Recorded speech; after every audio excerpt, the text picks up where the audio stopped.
Hello and welcome back to I Am the Lore Keeper. I've got my friends Marcus and Brandon back with us to get to Eddie Shore Part 2. Where we left off was right after the 1929 Stanley Cup Finals, when Eddie Shore was said by the owner Charles Adams to be the second best player on the way to their Stanley Cup. So going into the summer of 1929, Eddie kept himself busy. He got married that offseason, marrying Women's World Basketball Champion Kate McRae, and he was eager as ever to get back to his summer offseason work on the farm. Hold on, Yes. no.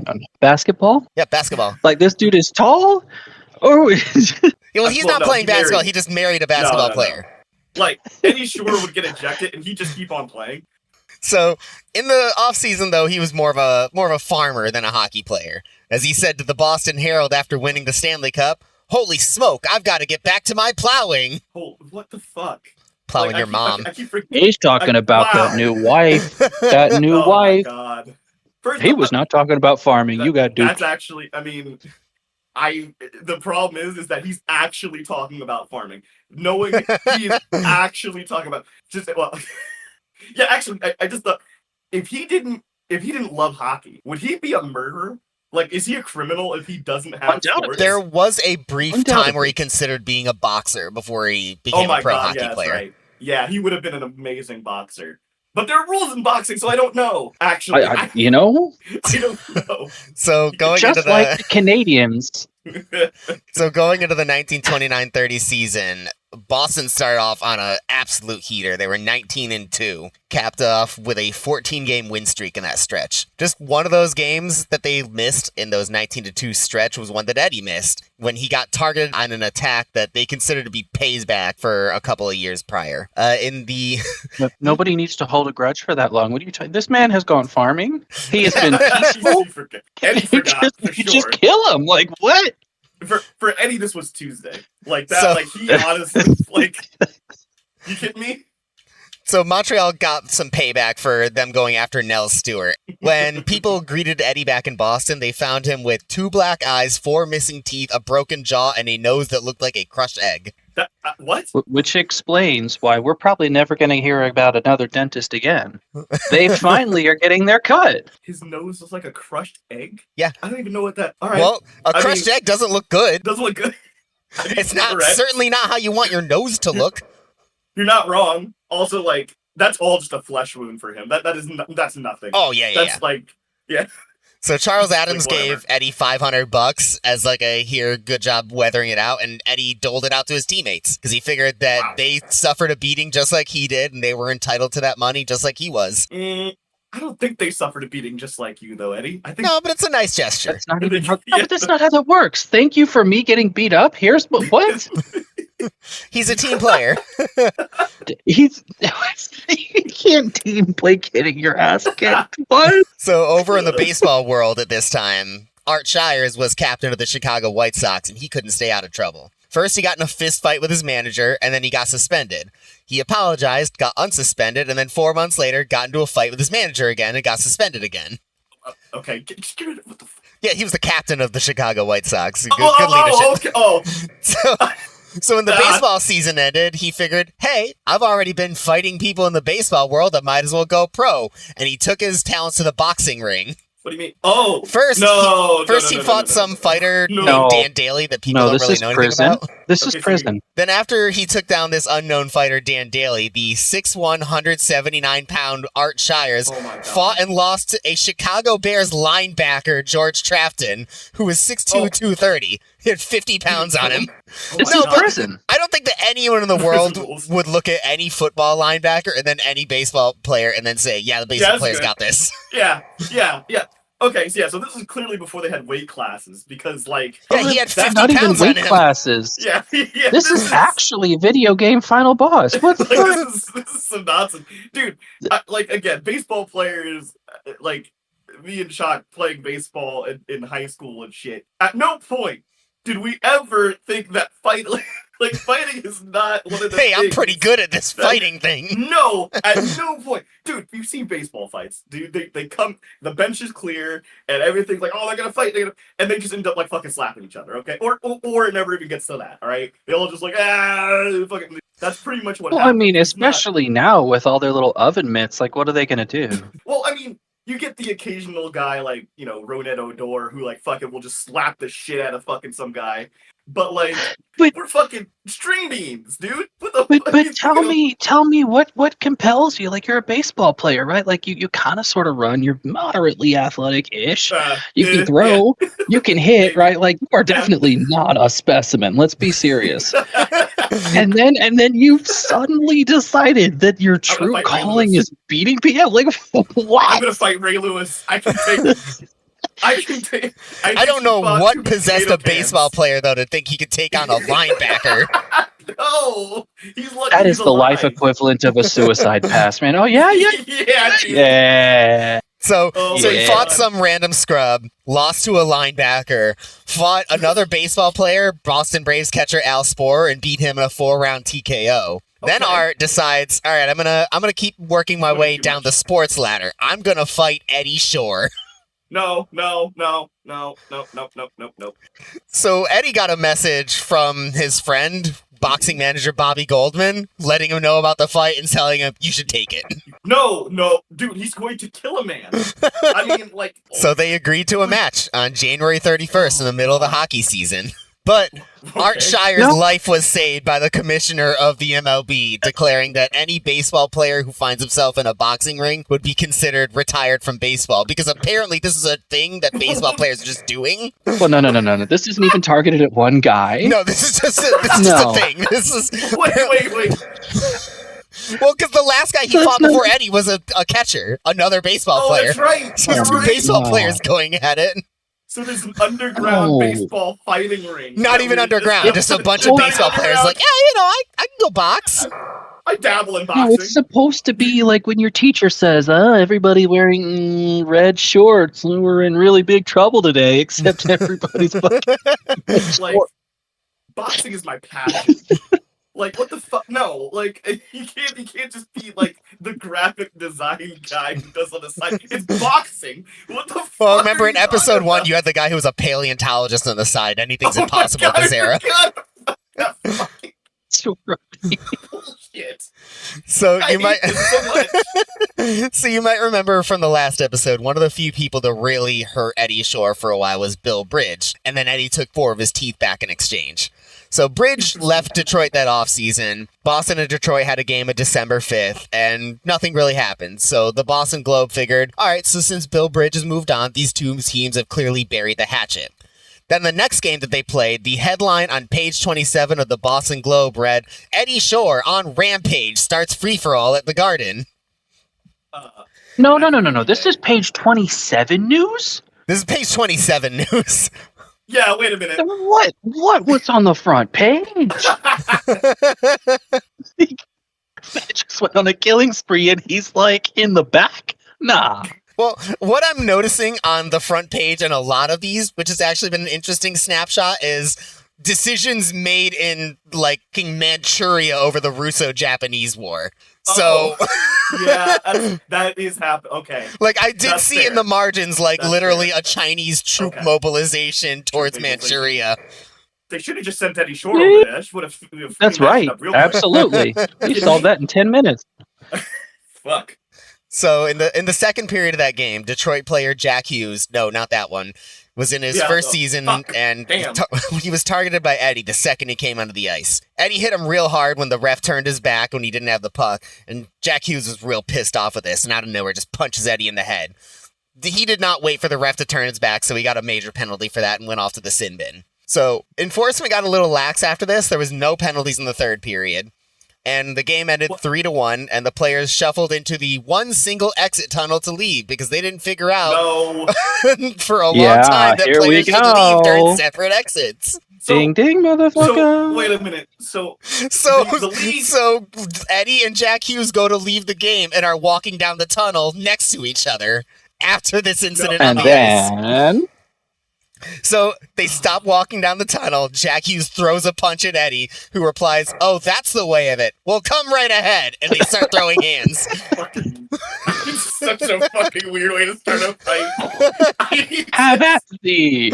What is- First off, can we talk about how the league didn't figure out that they need to separate players until like fucking like Eddie Shore is the reason why they figured out that they have to separate. I don't know that he's the players reason. from They the other didn't figure this out for a while. team. They still didn't afterwards. It's hilarious.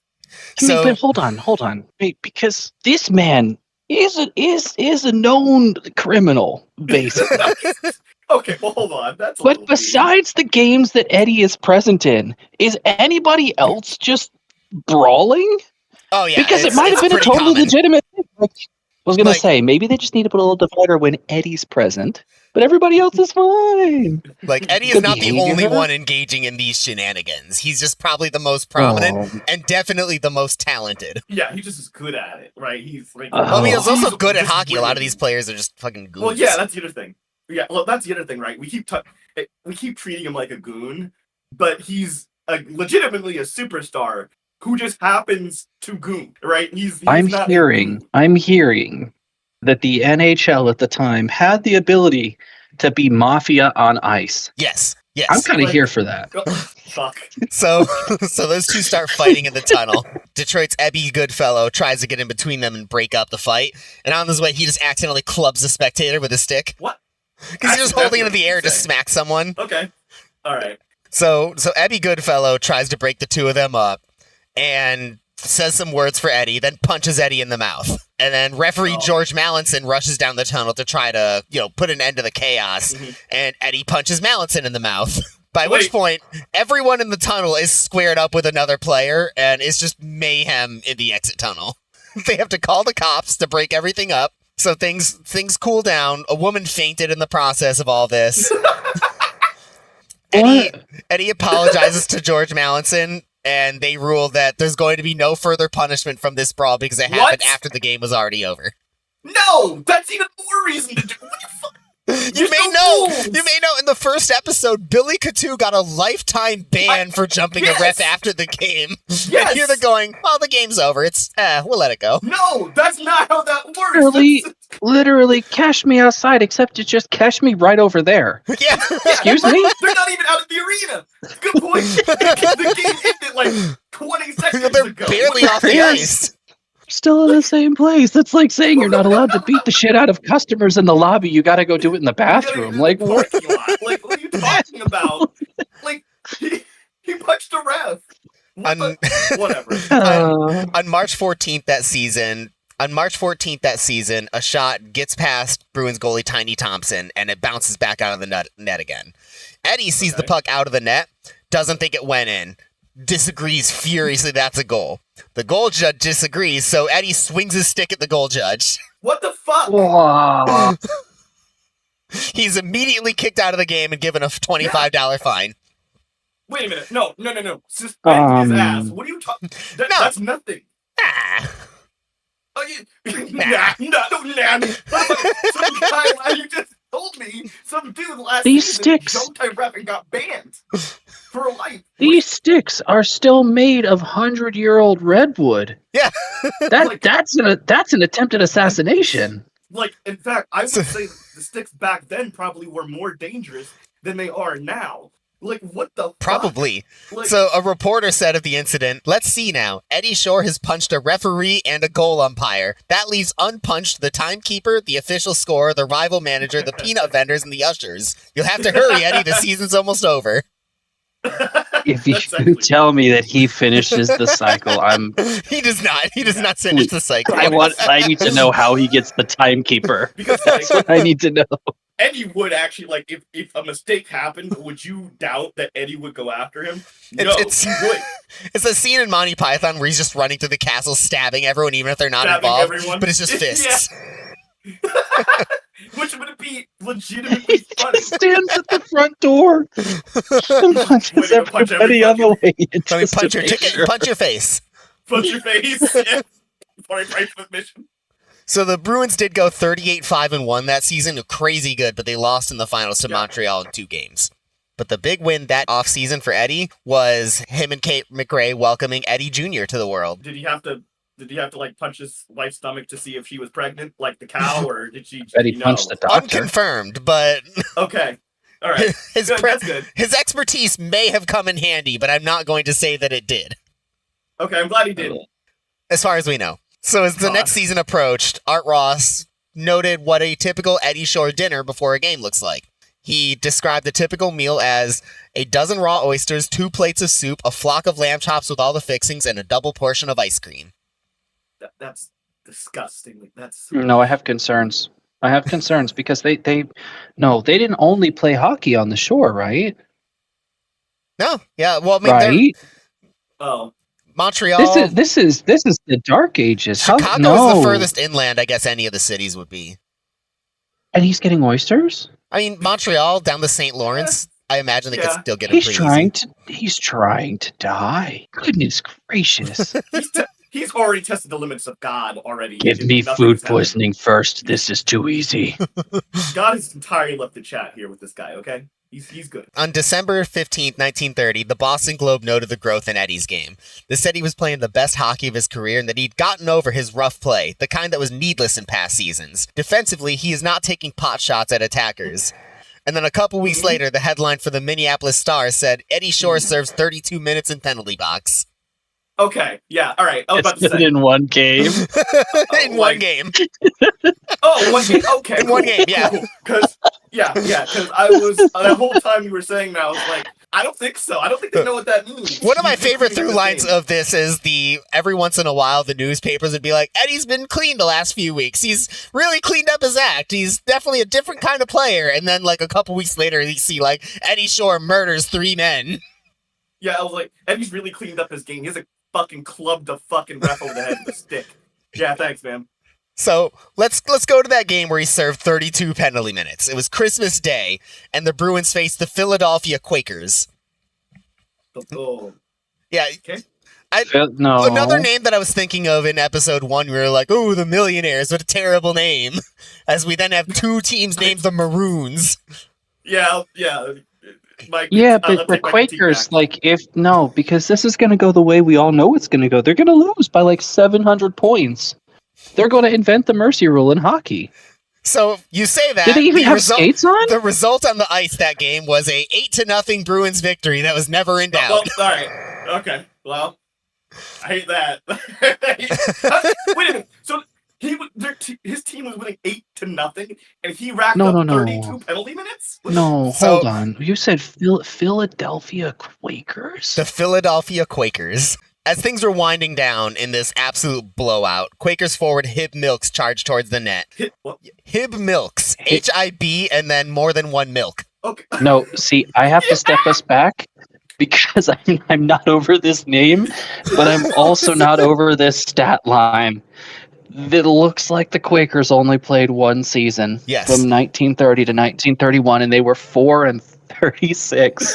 That's why. Okay, look, they figured out hockey.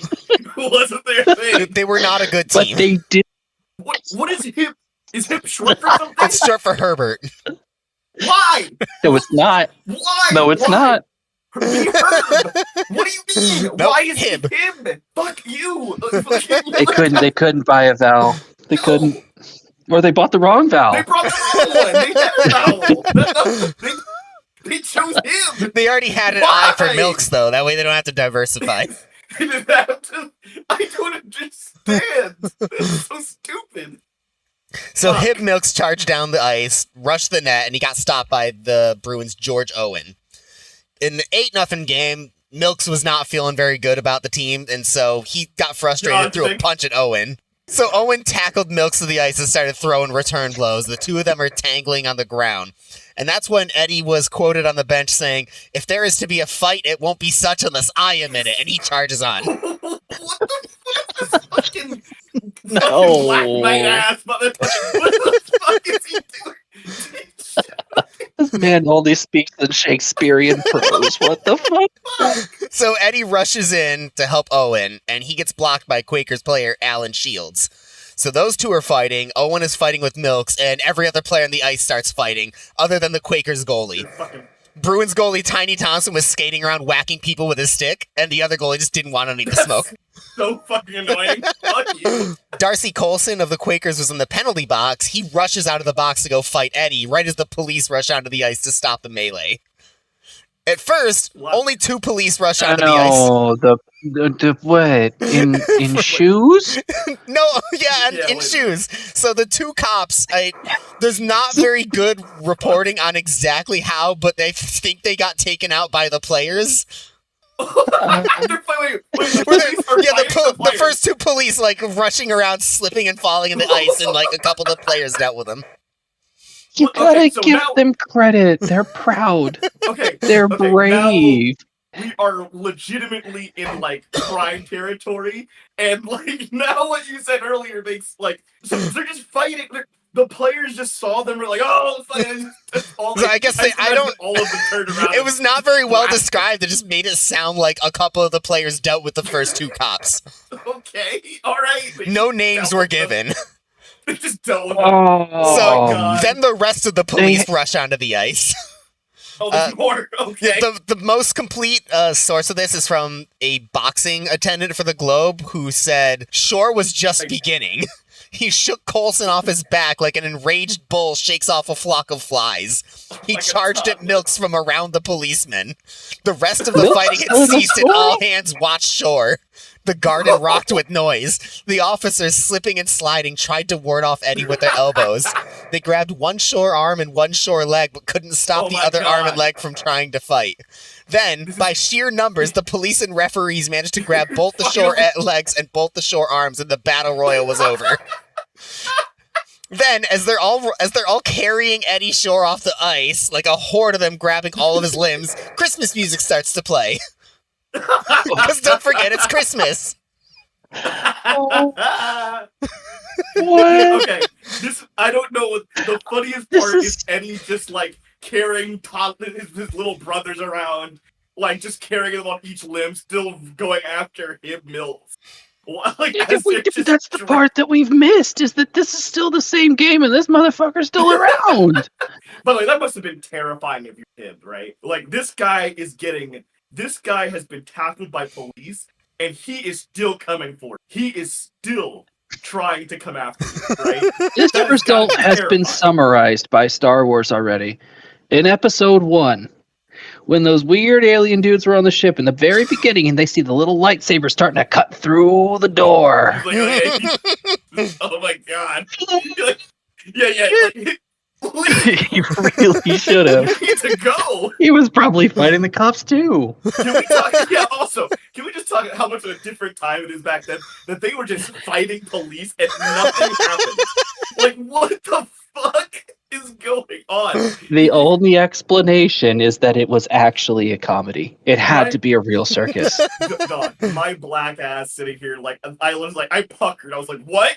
They fucked. I was like, oh my god, this is it. This is how Eddie Shore dies. No, just back then that was the thing. Apparently that happened for a game or something. Because this is now the second time you've said this that the police are involved. What the fuck is going on? So shortly after this, Eddie was interviewed about the way he plays, and he viciously denied being a bad man, the term of the day for a cheap What? player. He's just said that he expects to be checked, he checks anyone who comes his way, and he just has that reputation for playing a hard style. Hey, that's not the problem, dog. Yeah, then Like- a few weeks later, Art Ross had to chase him down the player's tunnel so he didn't get suspended for fighting another player in the tunnel. All right, okay, thank you. Like, I just like Do they need a muzzle? Like, seriously. straight jacket? We just tie him up before and after game. If I could put him in a cart, just you go over there. It's okay to fight during the game. Whatever, man. The problem is when you are like, you've got cops draped over you and you're still going after him, Milks. That's the issue, man. That's where we got a problem. So in March, right before the playoffs started, Eddie was invited to a Major League Baseball playoff game between the Cubs and the Reds where he was to throw out the opening puck. The Yeah, they apparently just had him throw out a No. puck as the opening pitch. what? I don't know if it made it to the plate. Okay. It's not the most aerodynamic thing No to way. throw. Okay. I think that's kind of dumb. Hold on. Just let him throw the ball. So Just we're- let him throw the ball. We're going back to baseball with a hockey puck. I feel like this is some sort of apology. This has got to be. Yeah, this is his way of like making amends for beating up that, or almost beating up that baseball player. That's right. It's like that's what they actually traded for him not killing half of the MLB. Also, You can throw a Like- puck out. Like we don't need. It doesn't even have to be a ball. Just throw a puck. just throw a puck. They'll be I don't care. happy. Also, Sean, as a catcher, how Nope. yeah, Fuck no. okay, I thought so. I was like, how much are you puckering? When that No, motherfucker absolutely gets not. on the ground? No, that man steps up to the plate. He starts chucking the puck. I'm walking left. I'll go get it from wherever it bounces. Yeah, nah, I'm good. No, I'm not doing that. I'm all No. set. No. So it's probably not a surprise to hear that refs were on the watch for Eddie's antics by this point. Some reporters had started to allege that they had it out for him, and they were watching him more than the game. Among them was league referee-in-chief Cooper Smeaton that I quoted earlier in the first episode. On February 21st, 1932, he was the official in Chicago when the Blackhawks faced the Bruins. He gave Eddie a pair of penalties in the second that he really disagreed with. And then in the third period, Eddie got a tripping call as the Bruins trailed. Eddie was pissed off, pleaded his case, and didn't get anything out of it, so he shoved Smeaton. He didn't get any results from that, so he threw a left hook that missed and was ejected from the game. Okay, good. All right, he actually, something happened to him. Okay, good. There were consequences. All right. I feel like this man is missing the slider of aggression in his life. Yeah, he's like a 99 now. It's just, I mean, you've upset him, so now he's going for death. Like, He's what? Immediately needs to kill you. Like, this is an NHL. The next January in 1933, Smeaton was officiating a game with the Bruins in Montreal. Eddie found himself in a fight with Silvio Monta, and as Smeaton came up to perform his official duties and break up the fight, Eddie hit him, and Smeaton hit the ice. He did get up and wrestle Monta away as Eddie was fighting the judge of play, Ag Smith. So it came out that after Smeaton hit the ice, the fall cracked 2 of his ribs, and the punch from Eddie loosened a couple of his teeth. Oh, shit.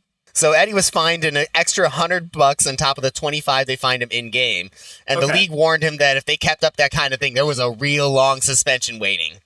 Now we're gonna suspend you finally. He hasn't been suspended yet. No, not for like a long time, just a couple games here and there. Motherfucker started Fight Club. No, really, off no, the actually, ice. No, like and that actually, wasn't even Come on.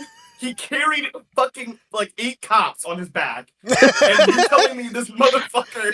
You're right. That didn't even result in a suspension. Get anything? He's. Like, I feel like the rules of this are: if it's cool enough, you get away with it.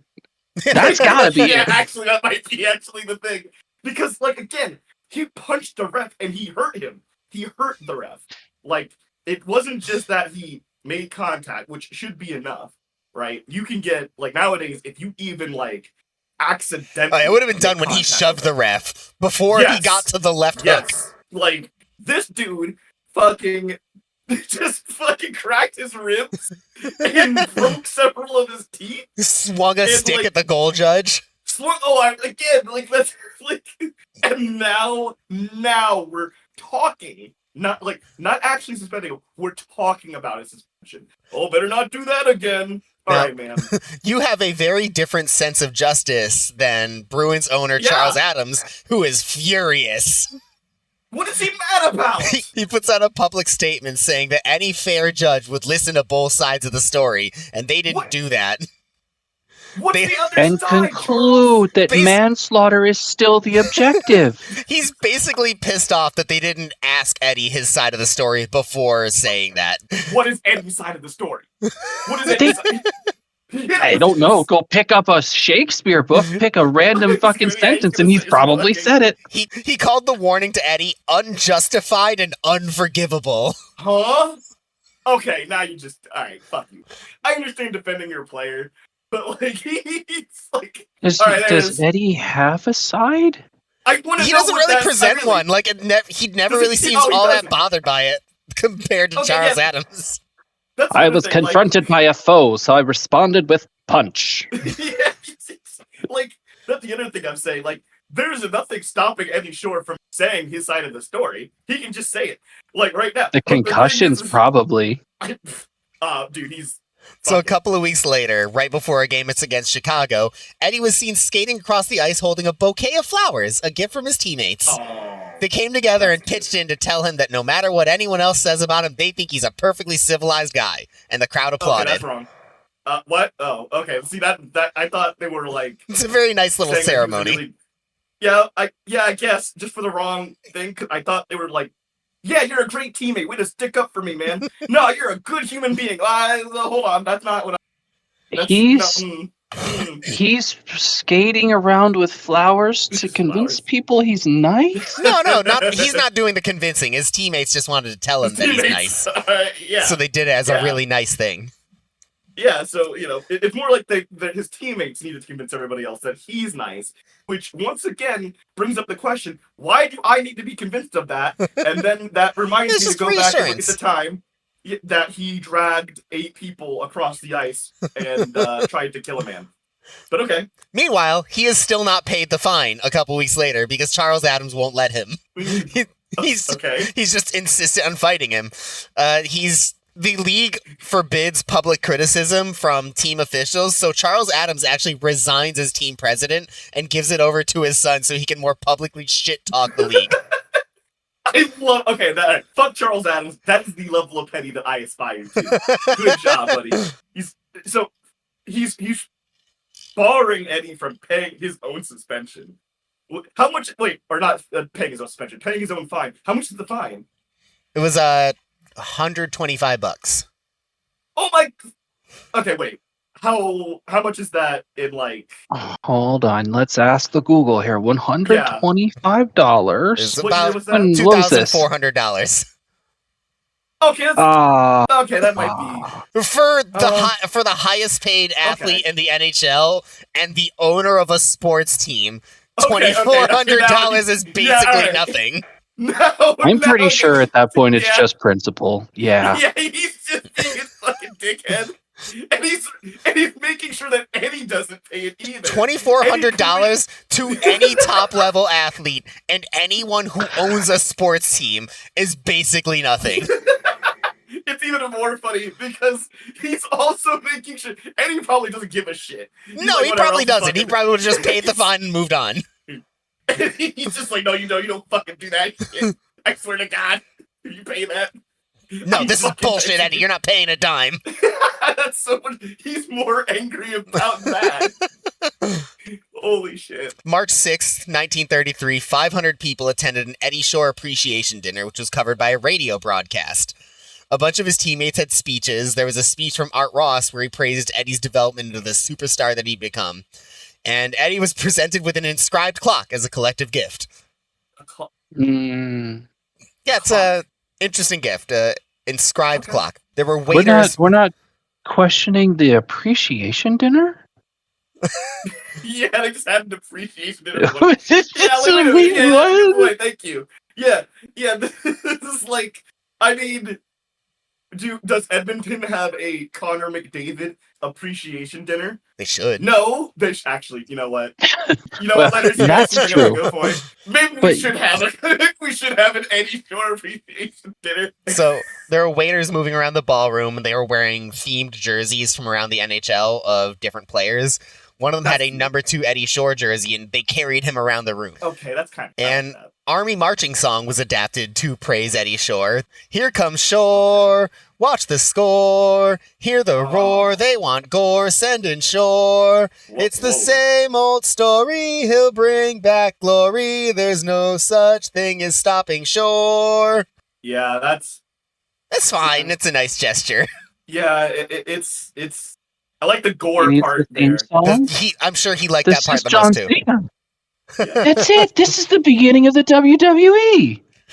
Seriously, this is why this shit doesn't make sense. I'm serious. This is very wrestling, and I still don't know. This is the storylines are there. Like, this is crazy. The officiating, turning their back. Honestly, the officiating is very wrestling. Yes, they use the word gore. They specifically that was really weird, man. They know.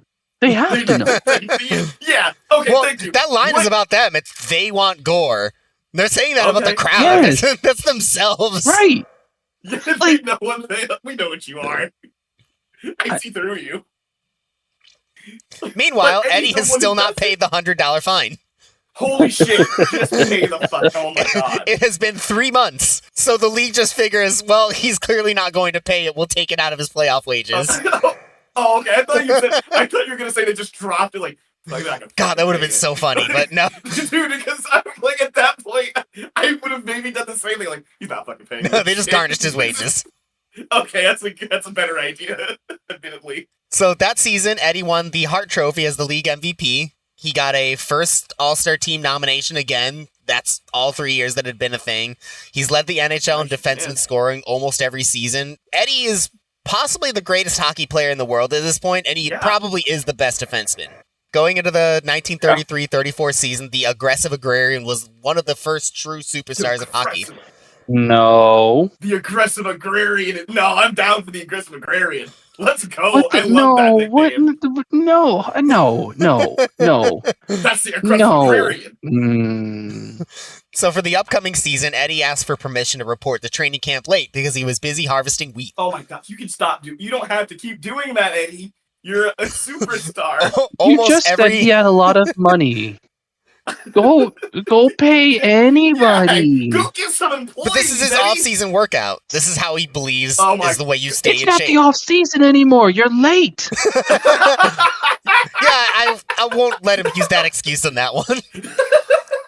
Eddie, have you heard of a weight room? Like what's the fuck going on? Come back. So for practically the rest of his career, like other than I think one season, he's late to training camp every single time.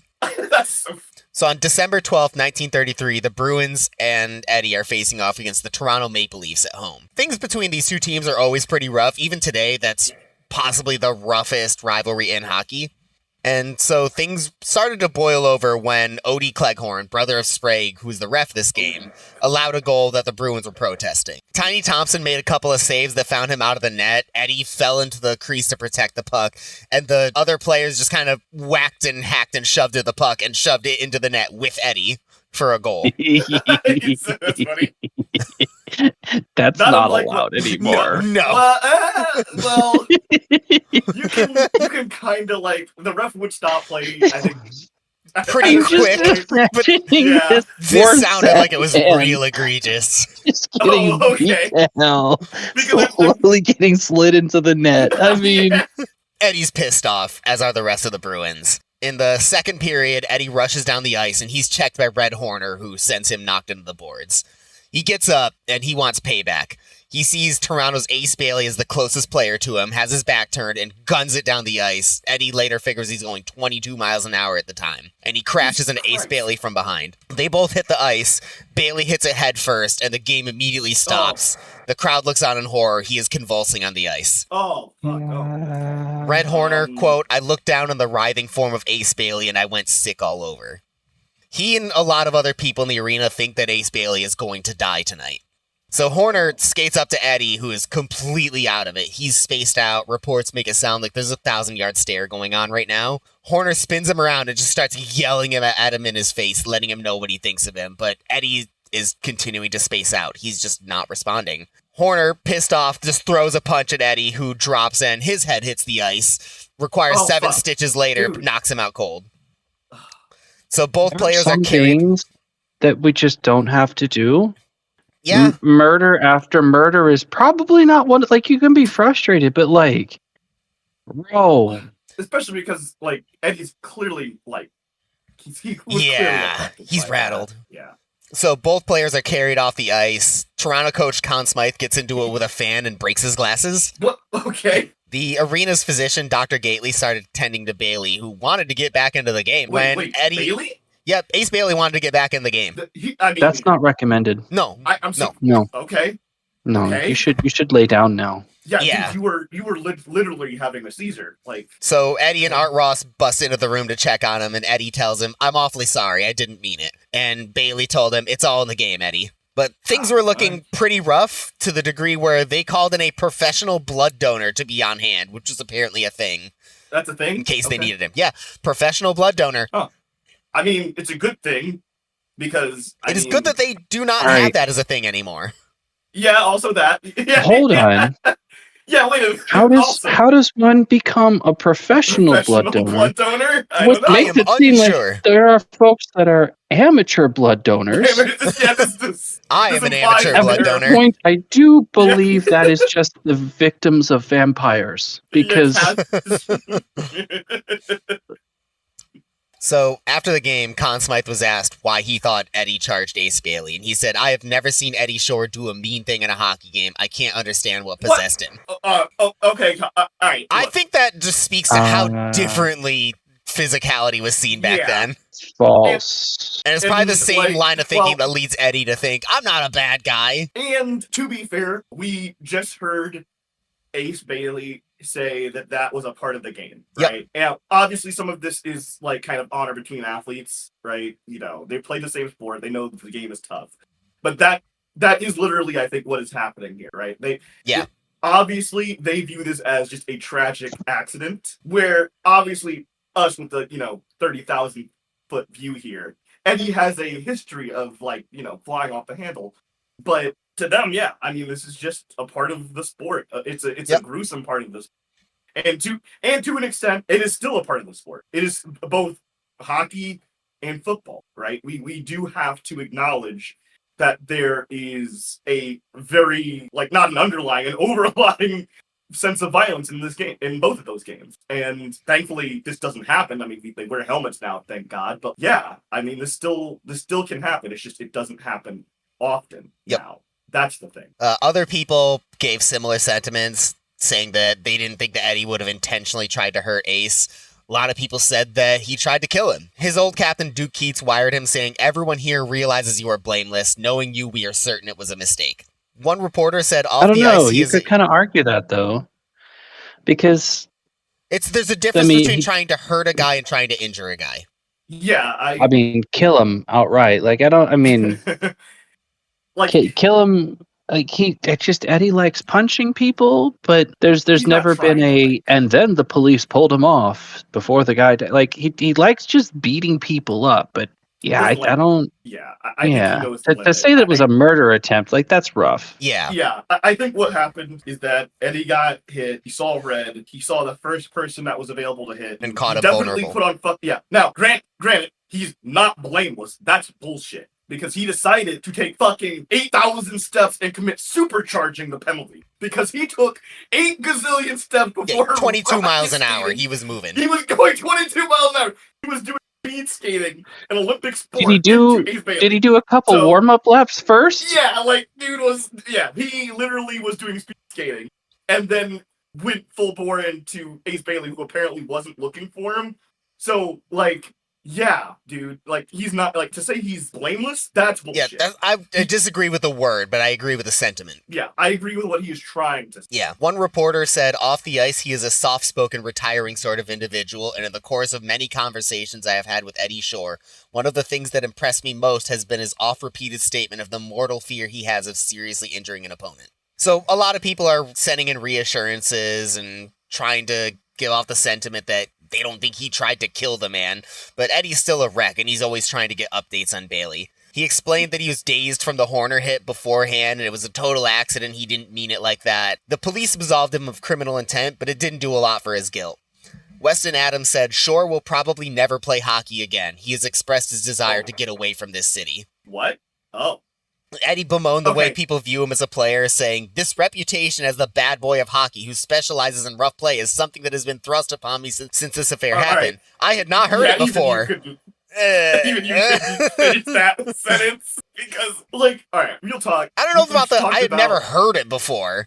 You've heard it. You've talked about it. Eddie. They made a song about it, motherfucker. What the fuck? They made the national anthem of Eddie Shore about it. What do you mean?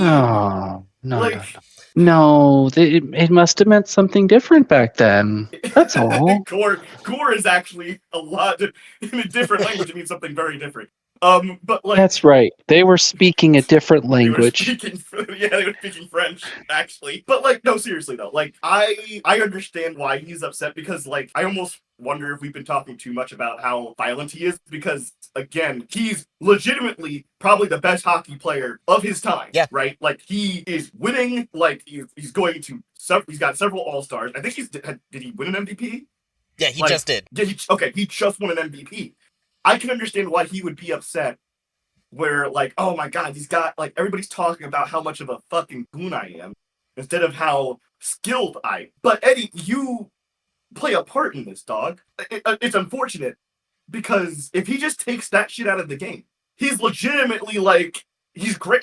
He probably score more. He's in the penalty. You said he was in a penalty box 30 minutes like one game. One which is game, insane. yeah. That's half the game. Like, that's more than half the game. 32 minutes is more than half. What the fuck? You would probably be even better if you stopped doing it. But you can't be upset that people are calling attention to your goonery when you are gooning. That has a much different, like, wow, I hope people know that I mean, like, yeah, okay, thank you. All right, everybody knows when I say gooning, fuck you guys. Maybe that gets on the dear. editing block. What? Oh, man. Maybe I fuck save you in both the of editing block. We're talking Yeah, about Eddie Shore gooning. I might need some help here. I might need some assistance. For those young viewers, Oh, boy, it yeah, means something totally different totally to different, old people. Okay, Eddie was not in a goon cave. That we know of. That's right. But He was he had a busy wife. plowing that wife. Anyway, yeah, I get why he was upset, but like, Oh my Yeah. God, that's it. what? That's What? why he was late to training camp. He was in his goon cave? No, Or he was plowing, no, plowing his wife. plowing his wife? Yeah, alright. He was Good for- farming. Good- Yeah, oh, he did say he Wheat was was her farming. pet name. Fuck. Oh my god! Oh, That's so... Man, that's the sexiest thing I've ever heard. When you called me Wheat. God, oh, that really got me. Gotta get back and plow wheat all summer. No, but yeah, no, I understand why Eddie would be upset, but like, Yeah. it's his fault, kind of. Like, I get it, but also you did also have a blood rage. So he was described by one reporter as being a man close to nervous collapse. He's not taking this very well. Jesus. So the NHL suspended him indefinitely while they try to figure out what to do with him. He had to almost kill a man for the NHL to fucking suspend him finally. Yeah. And really, it's for his own good because he sounds like he's like about he's Yeah, on suicide watch right now. yeah, he's Like, not handling it well. This is not. I will also state, if he's feeling this bad about it for this long, then yeah, all right. I'm definitely not going to say he was trying to. Yeah. I just don't. He's not just it doesn't going matter. on with his life afterwards. No, yeah, he's actually a wreck, which is I think even more tragic. So yeah, Yeah, so a lot of people around the league are worried that if Eddie Shore is banned from the NHL, it's going to kill attendance and kill the NHL. that's and what we're worried about. All right. I mean, it kind of looks like there might be something to it when attendance drops the next game at the Garden. Oh, Which, it's unfortunate for Ace Bailey that attendance dropped the first game without Eddie, because they announced that the first game without Eddie is going to all proceeds to go to Ace Bailey's medical bills. oh no, oh. So, God. yeah, that's kind of unfortunate. Oh, don't maybe make it based off of extend it a that. day or two. Yeah, if you know. guys. Maybe don't make it based off of that. Just give the fucking money, please. Hey, we're God gonna go damn help it. Ace. Nobody shows up. Like, oh, Well, that's it for you, Ace. Sorry, bud. Guess you're dead. Crowdfunding fail. We'll try him next time, Yeah. boys. I hope you're alive next year. So, for Fuck. the next couple of weeks, Ace Bailey was fighting for his life. His prognosis was Oh. going from good to fearful to better and back to he's going to die. At one point, a Jesus. couple of radio stations actually did publicly state that Ace Bailey was dead. Nope. No. These doctors are using fucking Ouija boards. Gee, I mean, They did 2 surgeries on his brain to release pressure and didn't feel like they could safely do another one. At one point, he was personally visited by Brother Andre, the founder of a Montreal oratory who was himself frequently visited by injured NHL players, and who would later become Saint Andre, to whom miracles of healing were attributed. From actual saint. Yeah, there's a fucking saint in this story. We've got at least 3 dentists, 1 saint, What else do we need? We An got the archaeologist? makings of a great walk into a bar joke here. Yeah, we've got 3 dentists, a saint, and an archaeologist walk into a bar. The only thing in common, they've all been beaten to a pulp by Eddie Shaw. Yeah. So by December 21st, Ace Bailey's condition improved enough that Conn Smythe finally felt okay going back to Toronto, having stayed in Boston with his guy for the better part of 2 weeks. Wow. By early January, Ace seemed like he was on the road to recover, and he exonerated Eddie, saying, "I didn't see him and he didn't see me. We crashed, and that's all." That is also what Art Ross told him happened. Wait, what? Yeah, I think Art Ross was manipulating a man with brain damage to get his guy off. Yeah. What? That's what it sounds like to me. Is Art All right, Ross Art manipulating Ross- a man with brain damage? Just. Okay, so Art Ross just like. Okay. The man just inceptioned a half-dead guy. You have to I realize. bet half-dead guys are way easier to Inception. Oh shit! Fuck. Yeah, particularly when they're when the brain bleed is. Yeah, that except severe. that didn't I his think- guy just say, "Oh, I sat next to him for 2 weeks"? Like, okay, so when? Like. No, by the di- way, Did different Art guy. Ross come in chloroform the other guy? No, I Yeah. switched. Yeah. And I will note also that Art Ross and Conn Smythe fucking hated each other. Well, I wonder fucking why. Because So- now I'm starting to think that Art Ross is an asshole. Because So like when you say that, Just now we're thinking that. up until this point, Art had did some questionable shit. But like, remember, he was No, the no. only like. You're he was the only rationalizing guy. this. You're rationalizing this. You need to he step was the one that back. hired the magician He to. didn't. I didn't see Oh. him, and he didn't see me. Then what the Yeah, fuck Eddie was he definitely going saw 20 him. Yeah. miles an hour? to? Yeah. No. What no, was he? Art Was he trying to absolutely- break through the boards? Was he? Yeah. I He's mean, just trying. Yeah. He was, like, he was he being the next Kool-Aid man. What? No. like a fucking blue shell hit him. Like no, fucking like no. That's Yeah. crazy shit. Fuck Art Ross right now because Oh, that yeah. fuck him for that. Immediately fuck him.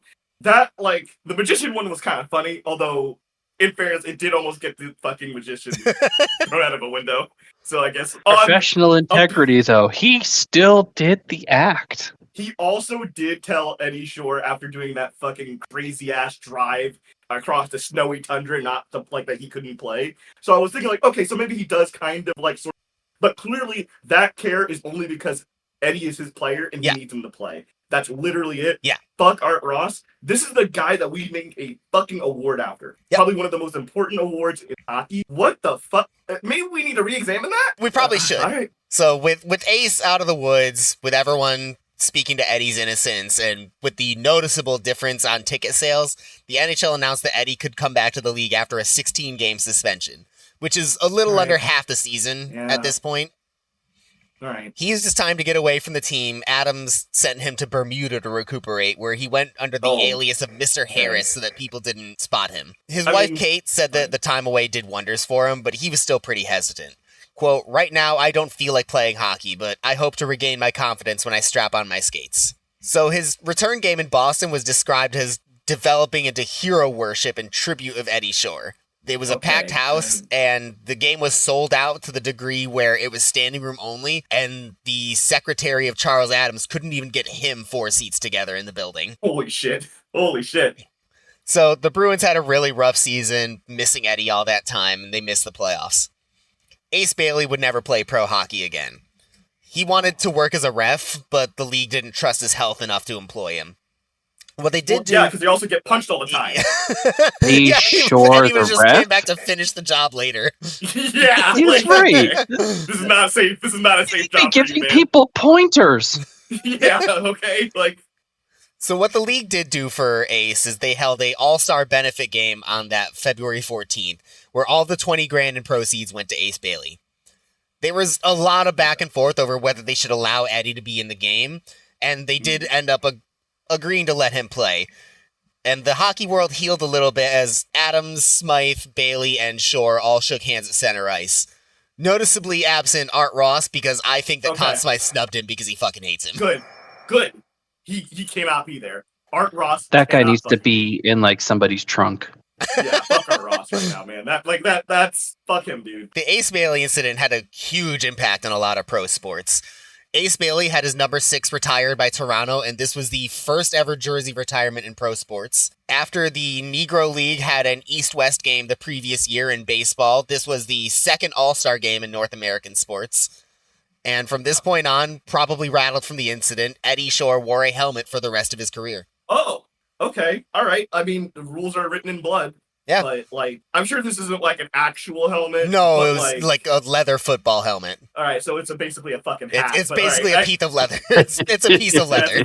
That's a fucking hat. No, like, It's probably got a little bit of fur in it, though. Like, maybe it might be comfortable. I mean, whatever. It's still, like, listen, it is a step forward, and that is a good... Yep. I will say that I think it was really nice that Eddie went to the All-Star game and shook hands with Bailey and Smythe, right? Like, that's one of those things where it's a really tough decision to, like, actually decide if he should go to the All-Star game because, again, I'm sure that was... They were thinking, like, man, how does that look? But, like, in the end, yeah, no, it was the right decision. I actually think that resulted in a lot more healing than if he didn't. I agree. That offseason, on May 24th, 1934, it was reported that Eddie Shore would take part in a piloting contest near Edmonton, and then there was no mention of anywhere of what happened. Piloting. I'm so mad that I could not find the result of this piloting contest. There was nothing anywhere. No. Piloting? Yeah, what is he piloting? No one wanted to, like... Or just no papers survive about it, but I couldn't find anything. That's so annoying. God. So there was some change due in Boston that season. Art Ross announced his retirement from coaching, though he would still manage the team. And Frank Patrick, former directing manager of the NHL and the guy who rejected Eddie Shore from his first chance to go pro, became the new coach of Boston. Eddie was a little different this season himself. Until now, he was usually getting around 100 penalty minutes a season, and he peaked at 160. In this upcoming season, he only had 32, and he never made 70 again. Okay, so he's changed up his game since the Bailey incident. Yeah, so, like, Ace Bailey definitely shook him. That goes back to we finally hit the murder is bad arc. No, he is actually having, like, the anti-hero, like, turns into an actual hero arc. Like, we were saying earlier, like, is he actually sorry? I think this is a good sign that says that he is. I mean, what sign is better than he actually changed up his entire way of playing? And it paid off on the other side of it. He got a personal best 33 points and won his second MVP award. Holy shit. Like, again, he's really fucking good. That's a defenseman. Yeah. Yeah. He's fucking good at hockey. He's just, like, I hesitate to say he's wasting his time being, like, this tough guy. But he's like, good at that, too. Yeah, like, well, he is. But, like, let's be real. If Artemi Panarin spent, like, I don't know, half the game in the box for the Rangers, like, okay, thanks, man. Now you're not scoring. All right, great, dog. Like, when you have a great score, you want him on the ice. Like, I think in his most penalized season, he had as many penalty minutes in 42 games as the highest penalized person did last year at 82. That's so many. Right, but see, here's the thing. We joke, right, about like, oh my gosh, $100 in the 1930s is like $2,500 nowadays. We need to convert penalty minutes. We need an Eddie Shore penalty severity calculator. Yeah, because not only were those 70-something high-quality penalty minutes, but that would be like 300 in today's NHL. Yeah, I was gonna say because they don't play 82 games, so like. Who, right? Are they? I'm not even talking about extrapolating. I'm talking about 5 for fighting. It's like 15 for what the fuck was that? Yeah, okay, that's actually okay. Because I mean, yeah, let's figure out what the punching of the cop was. What is that like? Is that 200 minutes? Yeah, there's got to be like 20 or 30 at least. That's like is that where is the that's upper definitely echelon? A game misconduct. That's at least a game misconduct, right? Like. Which I don't think was a separate penalty back then. I don't remember seeing it now that it comes up. It's just like, get the fuck out. It's simply, get the fuck out. Add insult to injury. He doesn't even get to sit out the games. He's not suspended. He actually just has to sit in the penalty box the whole game and street clothes. You have Eddie, you have 200 minutes worth of penalties that you still have to serve going forward. You just live in there, okay? We'll tell you when to come out. Like, that's like ridiculous. Yeah, he really got the most of the aggression out in the preseason when he got into a fist fight in the penalty box again, leading to the police needing to come break things up. But after that, After that, he pretty much behaved himself for the 1934-35 season. Not Okay, leave him in the penalty box. Guys, okay, What? so now we have another reason. We actually can't send him to the box because if he fucking goes in there, fights a motherfucker. So actually, no, never mind. He needs his own timeout spot. Yeah, he needs to just go to the locker room, Eddie. We'll call you out when the penalty's over. Just go to the locker room, dog. We're at that part of the story though where I could just look at this and go, yeah, I mean, he fought the police again, but that wasn't really all that happened that season. Yeah, that was the whatever part. So the next season, 35-36 was more of the same. Eddie pulled in another Hart Trophy. His penalty minutes went from 32 back up to 67, but it never made 50 again after this season. Old Blood and Guts, though, as he was getting up there, was still showing superhuman feats of durability on the ice. On January 15th, 1936, he was butt-ended by King Clancy and got concussed about it. And the Boston Globe was starting to write about Eddie pretty much the same way that I was researching him. Quote, sure, incidentally, I say incidentally because things like this seem to be duck soup for Eddie, played some 20 minutes of hockey while unconscious. What? Okay, so duck soup is not a thing I casually have. So one, two, can we get to he played 20 minutes while unconscious? Again, like... The thing that gets me for this is that I really related to the newspaper just being, like, reading this completely insane thing about Eddie Shore. Yeah. And then being like, yeah, I mean, I guess it's worth writing about, but it's not really all that crazy. So this year, Eddie also started taking an interest in the farm team. He was joining all of the Boston Cubs workouts and helping to mentor new players. Okay. I think I'm more offended. No, I'm offended by the Boston Cubs. Boston Cubs. Pick one? Well, I mean... No. It makes they sense grow as a farm Bruins. team. They grow into Bruins, right? Cubs to But Bruins. Chicago. Oh, well, listen. Yeah, Okay. that's You know fair. what? He's probably talking shit about his MLB rivals. So the Bruins had a very quick playoffs that season, just had 2 games against Toronto. They won the first game, and then got blown out 8-3 when Toronto took advantage of Eddie getting a 10-minute misconduct because he threw the puck into the stands when the ref didn't disallow a goal that he didn't like. Okay. All right. It only counts if he yelled, "Go get it, bitch." Oh my god. After just 2 quick years, that was the end of Frank Patrick's coaching career. There was Yeah, rumors no, that that shit. he was drunk behind the bench during the 1936 playoffs or that he and Art Ross didn't get along. I think that's it because Art Ross is an asshole. Art Ross is an asshole. Yeah. But either way, Boston needed a new coach. And Eddie put his own name up as contender for player coach. But Art Ross threw himself back behind the bench again.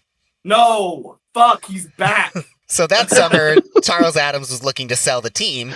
And Eddie showed that same ambition for higher status and tried to gather a group of investors to make a pitch to buy the team for $250,000, but they came up short during the investment window. But Eddie made sure to stay. This was an offer that he was going to make every year. But as good as he had been lately, there was another turn due this season. Age was catching up to him. On his farm, he strained his back while he was doing some farm work, and he was limping Farming! Yeah. And he was seen limping his way onto the ice at the start of the season. He ended up exacerbating a back issue, and it was bad enough that he and his defensive partner, former Olympic high jumper Jack Portland, played as substitutes for the first 3 games. I can't. Okay, so one, he has got to stop plowing wheat. She needs a break. She needs fuck.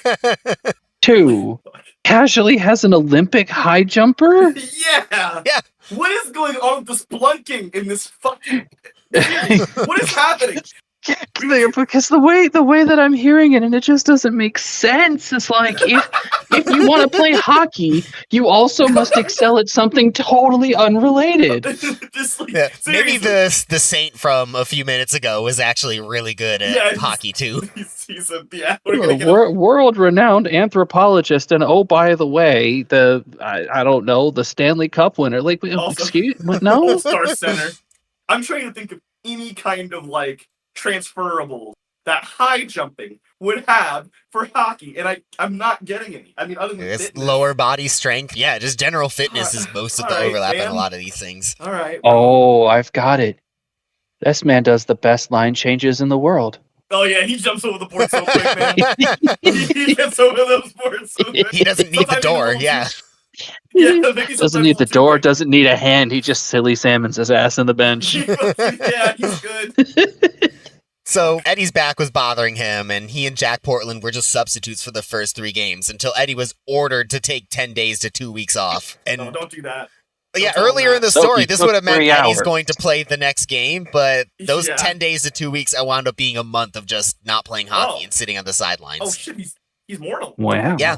On January 25th, he got high-sticked in the eye and needed some stitches off of Oh. it.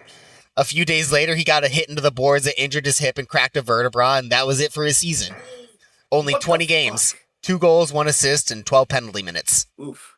That season, he was really dedicated to returning to form, and he ended up visiting the offices of another great name in the episode, Dr. Fentonate Tonash. What?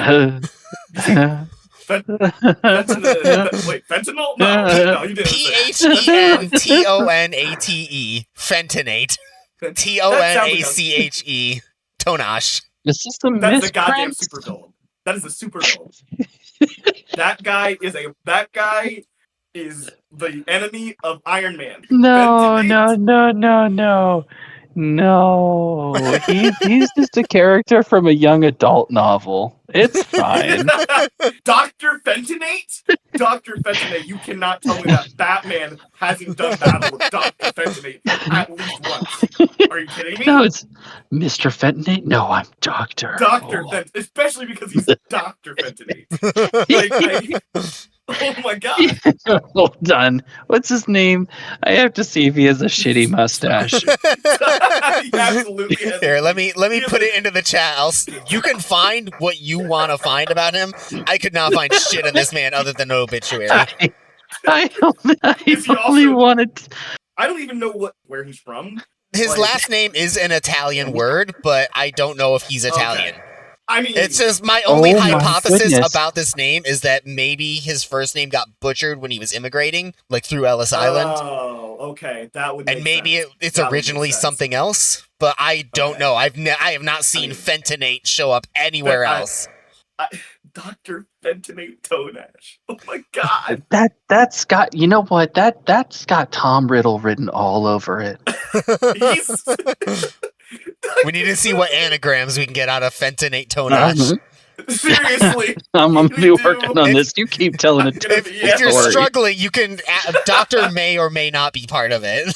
So the Bruins dropped their old brown and yellow jerseys that season and adopted the now iconic black and gold that you'd recognize looking at the Oh. Bruins. And after his offer to buy the team the offseason beforehand, there were worries that Eddie was going to leave town and find a team that would let him manage. And it was reported he almost got the job in Chicago, but he ended up staying as a Bruin. He did get one high-level organizational job, however, being named president of the Alberta Belgian Breeders Association for his work in horse imports. What? Wait a minute. Horse I didn't- imports? Horse imports. Eddie is good at Like a car importing horses. dealership? All right. Okay. I mean, that's such a small niche thing, but it's He's a also farmer. he did like He's good at it. Yeah, Remember how right. big his egg was? yeah. Fucking shut up. So after missing most of the season beforehand and eager to get back into it, Eddie did actually arrive on training camp on time this season for the first time since his rookie season, full of energy thanks to Dr. Fentonate Tonash. He even took it easy on his ranch that offseason, not really doing all that much farm work, really His dedicated life. to coming back healthy. God, Fucking. So Weston Adams said going into that season that Eddie was in the best physical and mental shape he'd ever seen him in. So Eddie was now the longest tenured Bruin, a 3-time league MVP, and a hero of the city of Boston. As the man who sat in on the Boston Cubs games to help mentor the youth club, now Eddie was tutoring the Bruins, as he became mentor of the younger Bruins with his reputation really standing before him. He was also intending to write an educational book about hockey, about which he said, I can look at a player and tell you within a few months when his career will end. That comes from study and observation. Men are not unlike stock. You learn to separate the good cattle from the dolts from observing them closely. Don't speak like that. Okay, you've been on the farm a little too much, Eddie. That's enough of that. Yeah, you sounding like Alright, a man. weirdo. Yeah, that's a little too much. Either that's too much time on the farm or too much time around Art Ross. Either one, make your pick. Neither of those are good. Yeah, none of yeah. It also was starting to get pretty well known how much of a recluse he was. It was strange, his teammate Porky Dumart recalled. What the fuck? No. What the fuck?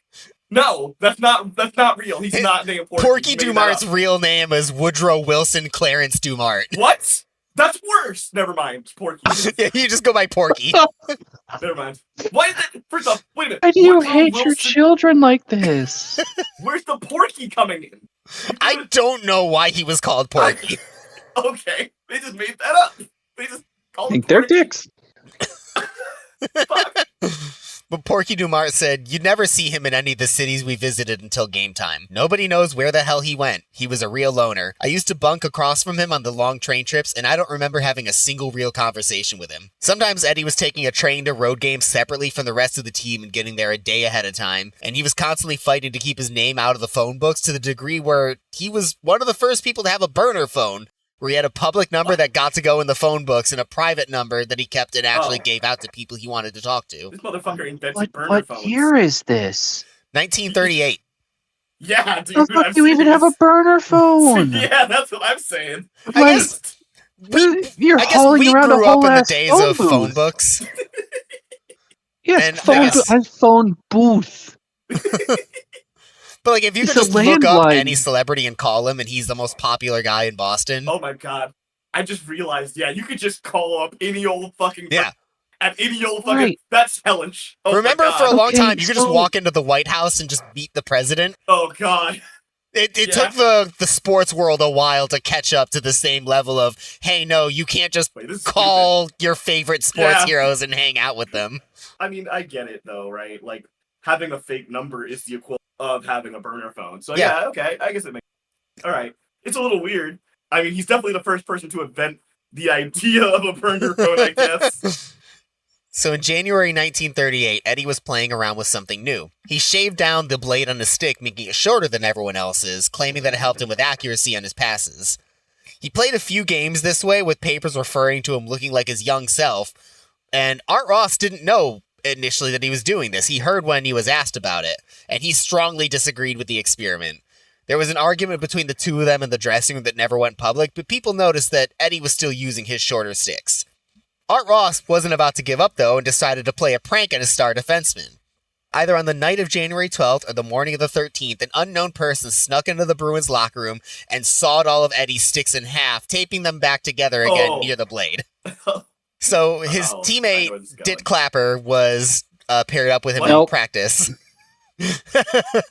Dit, D-I-T. Okay, Um, whatever. You know what? Fine. Apparently, the story is that when he was young, he couldn't pronounce his real name, Victor, so he went by Dit instead. I don't know how that... What? No, Yeah, never I mind. don't know how No, you I'm get actually there, never but- mind. Now we're going actually. Fuck. Never mind. What the fuck? no, Dick. no. Like it meant something different back then, but Damn it. just no. Dick. And then you let your kids in the world like that? God damn it. So Dit Clapper was paired up with Eddie in practice, and he was defending him. And he was making sure that his favorite way of getting in Eddie's way was slashing at his stick. And since they had all been taped back together, his stick would then immediately get snapped in half, and he would have to go get a new one. By the third time this happened, Eddie noticed that was a pretty clean break, and all of his teammates started laughing. Okay, that's kind of funny. Yeah. That's pretty funny. Ross said it was the Ross, best that's laugh of funny. the season. Eddie took it in good fun and just said that Ross just paid for his replacements. So Eddie I went and bet- got I bet 18 he did. replacements, which he did not shave down, though there was suspicions that he did. And Art Ross said that if Eddie did shave his sticks, he was going to fine him $100 an inch. What? Fuck. Okay. He's not going to pay that shit anyway. You know he's not. Yeah, I'm about to say. And then Art Ross is going to teach him how to not pay that. No. that's well. That's It fucking- doesn't work. So in 1938, Eddie won his 4th Hart Trophy, Holy shit. but the Bruins were swept by Toronto in 3 games that season. Oh. That summer, Eddie became a hero in a new way as he saved a woman from drowning and the 2 men that were drowning in the process of trying to save her. Okay, that's just. Listen, Wheat needs to just stay on shore. Eddie's won 4 of the last 6 Hart trophies, and he thinks he deserves more money, so he held out to start the next season. The Bruins offered him a portion of the gate receipts, but he still declined.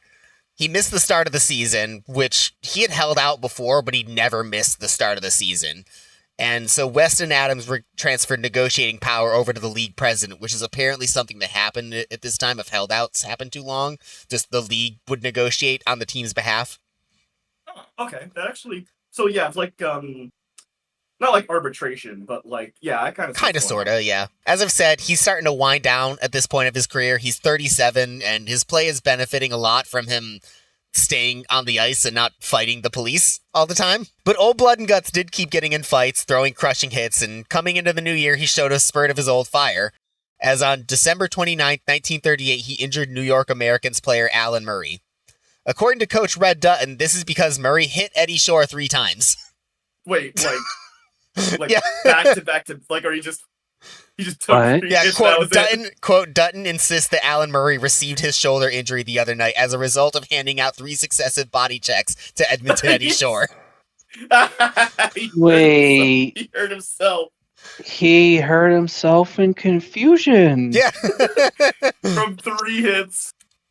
Stop Oh my hitting the brick wall. Well, see, I have to imagine every time he was No, basically doing but the what thing that where- means is that Eddie has ascended. See, it used to be you hit Eddie and he beat you up. Now you just hit Eddie and you beat you up. Yeah, he's exporting. He's exporting his pilots. Here's your home ass kicking kit. Let me know how it goes. So the team went off to a hell of a start, 25 wins, 7 losses, and 2 ties. But people didn't forget that Eddie was looking to run a team somewhere, and they were worried about it all season. To the degree where Art Ross had to publicly deny rumors that the Bruins were going to try to trade him before he left.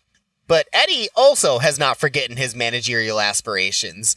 So that February, he found himself driving out to Springfield, Massachusetts to see the bankrupt Springfield Indians franchise of the IAHL. Always the shy guy, as I've mentioned, so he tried to stay incognito. He did get recognized once and passed it off saying, I guess I do look a bit like him, but I'm glad I'm not. The things I read about Eddie Shore, he must be a bastard. Wow. Question. Is it the Springfield Indians or is bankrupt part of their name? Yes, the mortal foe of the millionaires. The fucking Because I mean, we're full circle. Like, The shit, I bankrupt should have seen this Springfield whole bankruptcy thing coming. So Eddie went to the Springfield Indians game and he took in the scene, was looking at the crowd, looking at the arena. He noticed that there was a lot of ticket takers who were just letting people walk in without tickets. What? Wait. So Okay, well, I can see why you're bankrupt. Spin Yeah, up the that'll police contribute because quite a somebody's about to get kicked. So Eddie wasn't watching the hockey game when he was there. He was just looking at the business side of it, and he thought he saw potential. But there was a season underway in Boston. Bruins were dominating that season and were showing a lot of fire going into the playoffs. They closed out the regular season with 8 straight wins, and in the second to last game of the season, Eddie got a 10-minute double major penalty for, quote, fighting and refusing to stop. That's not a thing. That's not a thing.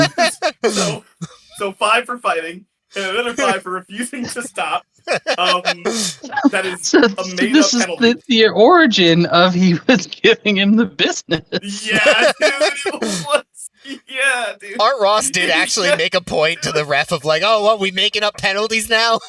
I mean, yeah. Yeah, he's kind of got him on that one. Yeah, I hate to agree with Art Ross, but that is not a penalty.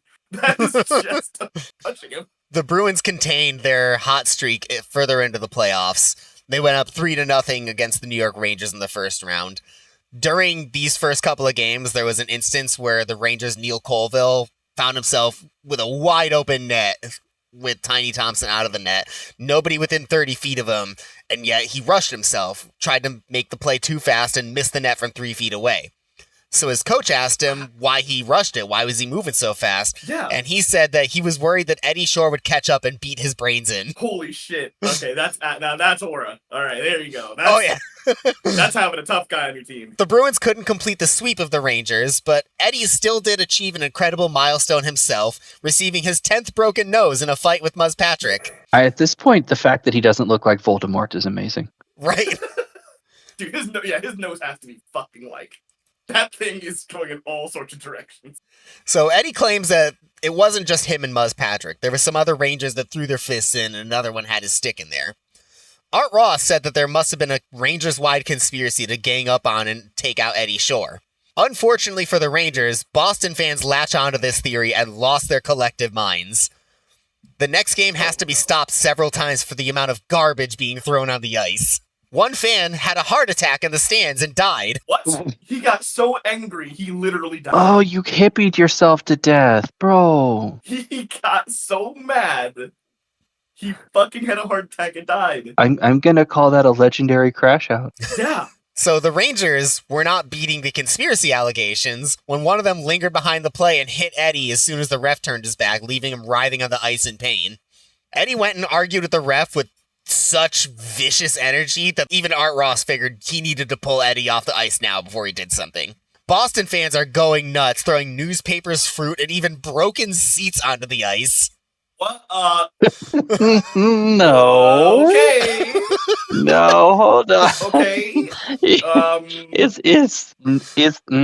Unsure if the is seats were this- pre-broken or if they are hulking out and making them broken. No, I was they gonna have- say, Who brings yeah. the fuck? They have to be ripping the seats apart that they are sitting in and throwing them on the ice. What the fuck? So the ice Did they scrapers show come on. up with tools? They just, yeah, that's Boston. I mean, these So- are Boston things. So the ice scrapers come on to try to clean up the ice and get things going again. One of them skates a little too close to Muzz Patrick and jostles him, so Muzz Patrick starts a fight with the ice scraper. The ice cream. God, What no. did you do? That's One- frowned upon. A fight which the ice scraper, who is described as a husky jet, was apparently eager to indulge in. He's ready. Okay. Yeah, Never no, mind. these two are actually fighting on the ice. Oh shit, that's really One of the funny. Rangers is fighting an ice scraper. Oh my god, he better win. He has to win. That just seems fictitious. This is okay. Seriously, this is the most wrestling ass. shit. What the fuck? Meanwhile, the fans are continuing to throw garbage on the Rangers bench to the So degree that serious. Lester Patrick told his team, hell with this, we're going back in the dressing room. Yeah. But the ref tells them if they leave the bench, they're going to forfeit. So they have to stay, mean- and then Muzz Patrick is hit with a piece of pipe. Oh my. Okay. One. Fuck that, ref. I'm still going into the locker room. Fuck you. What are you talking about, dude? They're trying to kill us. What do you mean? What do you mean I have to stay here or I lose? After 10 minutes of scraping the ice, they finally get things going, and after Muzz Patrick is hit in the face by an orange. It took this long?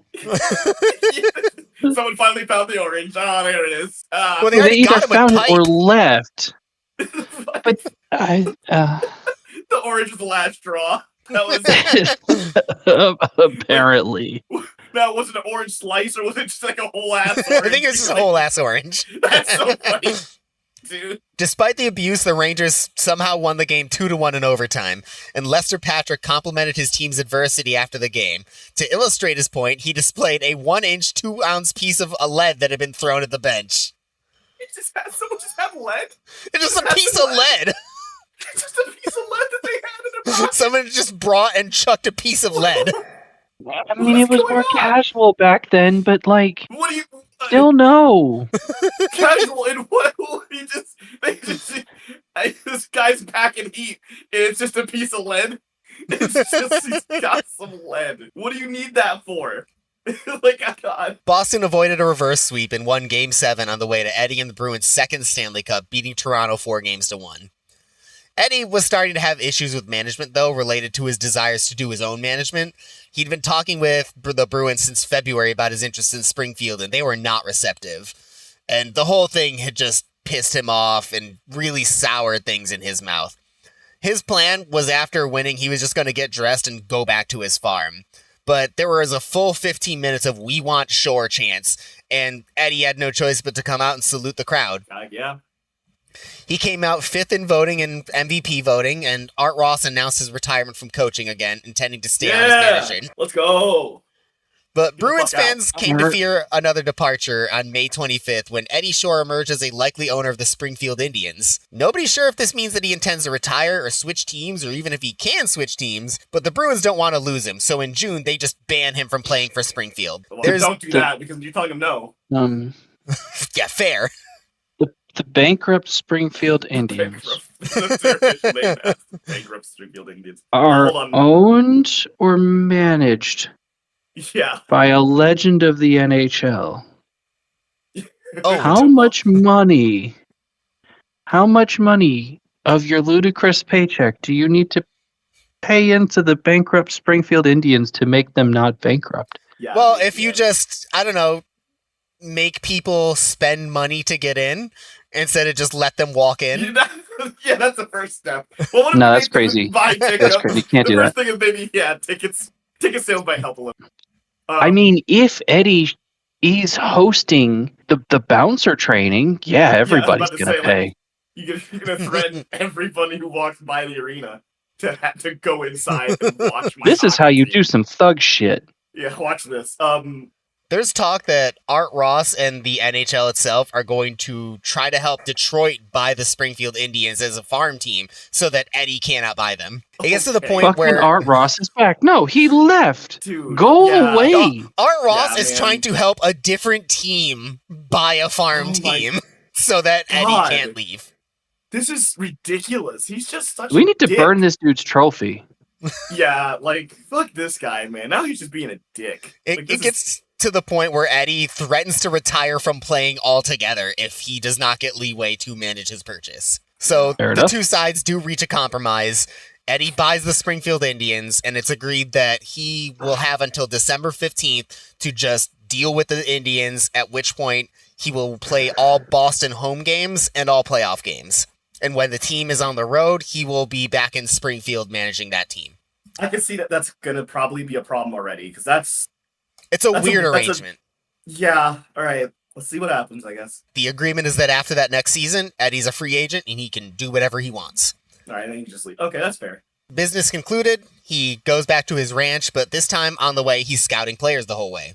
Now, Goodness. World War II starts during this offseason. Oh, yeah. I was And- about to say. It was noted that Eddie Shore was within the age limit to get drafted. Oh my God, the There's war. no would way end. this man go. can go to war. This man What goes are you to war talking every about, night. man? Yeah. Quite literally. He did volunteer for the Canadian Air Force. Oh, let's go. Wait, for the Air Force? Wait, no. Yeah. No. Because no, remember, no. that piloting competition. Oh. Wait, no. Wait, But he The was War turned Crimes down. Department needs more help. no. But Eddie was turned down and stayed a civilian. Oh, okay. Yeah, they wanted. Meanwhile, Eddie's hard work in his new project. He's trading players and bringing in new ones left and right. He always liked to watch when people were working near him to learn what he could, and so he used that knowledge to fix up the arena however he could avoid hiring on extra help. An arena employee described his wide range of talents, saying whether it was ice making, shoveling snow, carpentry, pipe fitting, welding, mixing cement, no matter what, Shore usually had his own way of doing things, and he was seldom wrong. Actual savants. Wow. Yeah. He kept a really tight staff to keep the budget down, to the degree where he listed his 9-year-old son, Eddie Jr., as team vice president. Oh. This shit happens, dude. How old is he? Eddie, at this point, 37. So by October 30th, preseason showed up, and after a few road games, it came time for the first Springfield Indians home game under Eddie Shore. He was allowed to play preseason games, just not during the regular season. So Oh, okay. he personally watched the gates to make sure nobody got a free ride, and even taped the fire exits shut, placing a guard at each one. Oh, whoa. Okay. Whoa. That whoa, is a whoa. crime. Yeah. Okay. That went a little too far. Ain't nobody You getting were in free doing- tonight. Okay. Yeah. No. And nobody's getting it out. Nobody's getting out either. So once he was satisfied with the front office, Eddie went downstairs to the dressing room, put on his number 2 jersey, and stepped onto the ice as a Springfield Indian, playing for the team that he owned. As he stood on the blue line with the band hailing the local team, he looked across the ice, sizing up the team of the other blue line, the Boston Bruins. Eddie Shore was playing for his team against his team. Wait, What? I thought this was a farm team. Yeah. I don't think they had any actual farm team contracts at the time. Oh, The okay. AHL hasn't always been strictly a farm league. So basically, they have the ability to just play kind of whoever the fuck they want, I guess. Yeah, it's just a lower level, less prestigious, less paying league. Now, if I'm a more cynical person, I'm saying that Art Ross has somehow gotten the Bruins to play the Springfield Indians so that he can destroy the Indians so get Eddie back to his team quicker. But maybe that's not the case. But It was a pretty uneventful game, so oh wow, okay. How It's is It's it me preseason. he didn't beat up the other team? Okay, it is preseason. You're right. Although, I mean, does that really mean anything back then at this point? Because like, I guess. every game But also, I that we mean, talk about, it's has probably some going to be a sort of- hard sell for a lot of those players to attack Eddie Shore. On top of just being a hockey legend, is going to be most of their teammates this season okay, yeah. after December 15th. I mean, if anything, this is like the one chance you have to finally punch your teammate. This is That's the one right. chance. Like you get to work out absolutely everything right now, and it's above board. Yes, exactly. This is it. This is your only chance. So, come regular Yeah. season, Boston fans were worried about how the team was going to look in their handful of games before Eddie suited up, and how they'd look in their road games without him until the playoffs. After the first game, that's a fair question, because the Maple Leafs crushed them 5-0. Then a couple days later, Detroit beats them 2-1, and they lose defenseman Jack Crawford to injury. And Art Ross already decides to push back against the deal, exercising an emergency injury clause in Eddie's contract, talking him into playing the home opener on November 14th, a full month before he originally agreed to show up. Dude. The Bruins would leave Eddie in Massachusetts for a road trip, and then a few days later, he was again expected to play a home game well in advance of the deal. He played in a loss to the Canadiens where he was visibly gassed from his lack of conditioning, and where, again, Art Ross tried to talk him into playing the next game. No. Lack of conditioning. What does that even mean to this man? Eddie made no promises, but said he would try to be there. He tried to swing a deal where he'd be allowed to play for Springfield in exchange for filling in early for Boston, but was just straight up rejected. Art Ross said that if he let Eddie do that, he'd have to wait 2 weeks to activate him for Boston, and Eddie's too great a player to play outside the NHL anyway. Never mind that the 2-week wait would still expire well ahead of December 15th. So Eddie's getting increasingly unhappy with the arrangement.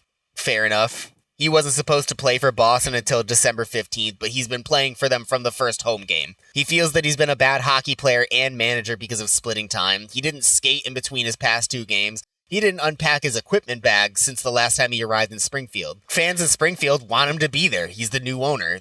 Whether he's playing or behind the bench, they want him to be there.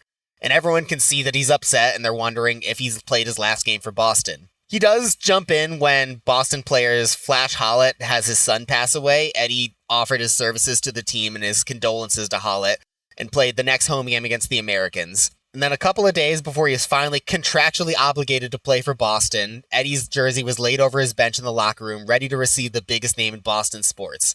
But after 593 regular season and playoff games, 4 MVP trophies, and 2 Stanley Cups, Eddie Shore would never wear the Bruins sweater again. December 15th came and went, and he was nowhere to be seen. Oh, he just didn't show up. Yeah, I couldn't tell what happened. It seems like just both sides were frustrated with the deal, but it seemed like everyone knew that Eddie was not happy with the deal and things weren't going to go forward like that. The subtitle of this whole thing is the Eddie Shore story. How Art Ross is an asshole. Yeah. Because it's like, this is so avoidable. I feel like the story doesn't have a villain, but like Art Ross is. Fucker, it has a villain right there. He's trying, man. Art Ross is trying to. He really everything wants to be was good in the kingdom. And then Art Ross decided that was boring. Dr. Fentonate and Art Ross are the 2 leading villains in this story. So Art Ross made a statement that he would only sell Eddie Shore to the Springfield Indians. Eddie let it leak that the only NHL club he wanted to play for was Boston, and only under the previously agreed terms. On January 15th, he was officially loaned to Springfield so that he could play for them and at least be warmed up if he came back to Boston later instead of not playing hockey at all. Still only their home games, but he's at least getting warmed up. But he owns the team. He owns the team, yes. He got sold to himself. It is a weird arrangement. Just loaned. Then, Art Ross, ever the honest man, traded Eddie Shore to the New York Americans on January 25th. What? After saying he would only trade him to the Indians. Oh my... Fuck you, Art Ross. What an asshole. Everything was good. He sold himself to himself, except he didn't. What a slime ball, dude. God. Just...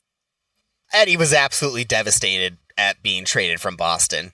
I deeply regret he stumbled. I really deeply regret leaving the Boston fans in the team. I never really thought I would wear any NHL uniform but that of Boston.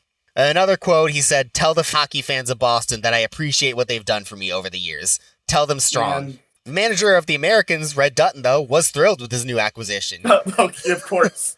He said he can play with his Springfield team anytime and any place he wants to. The fans in Boston are furious. The Bruins shut the Blackhawks out 5-0, but fans were still hanging a banner that said, "We want Shore, why not trade Ross?" Ooh. They need to start throwing chairs and tomatoes and lead again. Yeah. At Art Ross. Throw lead at Art Ross. Yeah, oh my god. Imagine how fucking pissed off the fans have to be to fucking... They're not even booing. They're just... They hung a banner, and they won. They hung an angry banner after they won. So Ross informally retired Eddie Shore's number 2, but not out of tribute to Eddie, just out of fear that any call-up wearing the number could ever live up to the pressure. Okay. Which is why the Boston Globe posted an article saying, Boston Bruins retire Eddie Shore's number 2 because of mental handicap. Whoa! Wow. Yeah, that's another bit of journalism that has not aged well. Jesus. Those are not words we put on paper.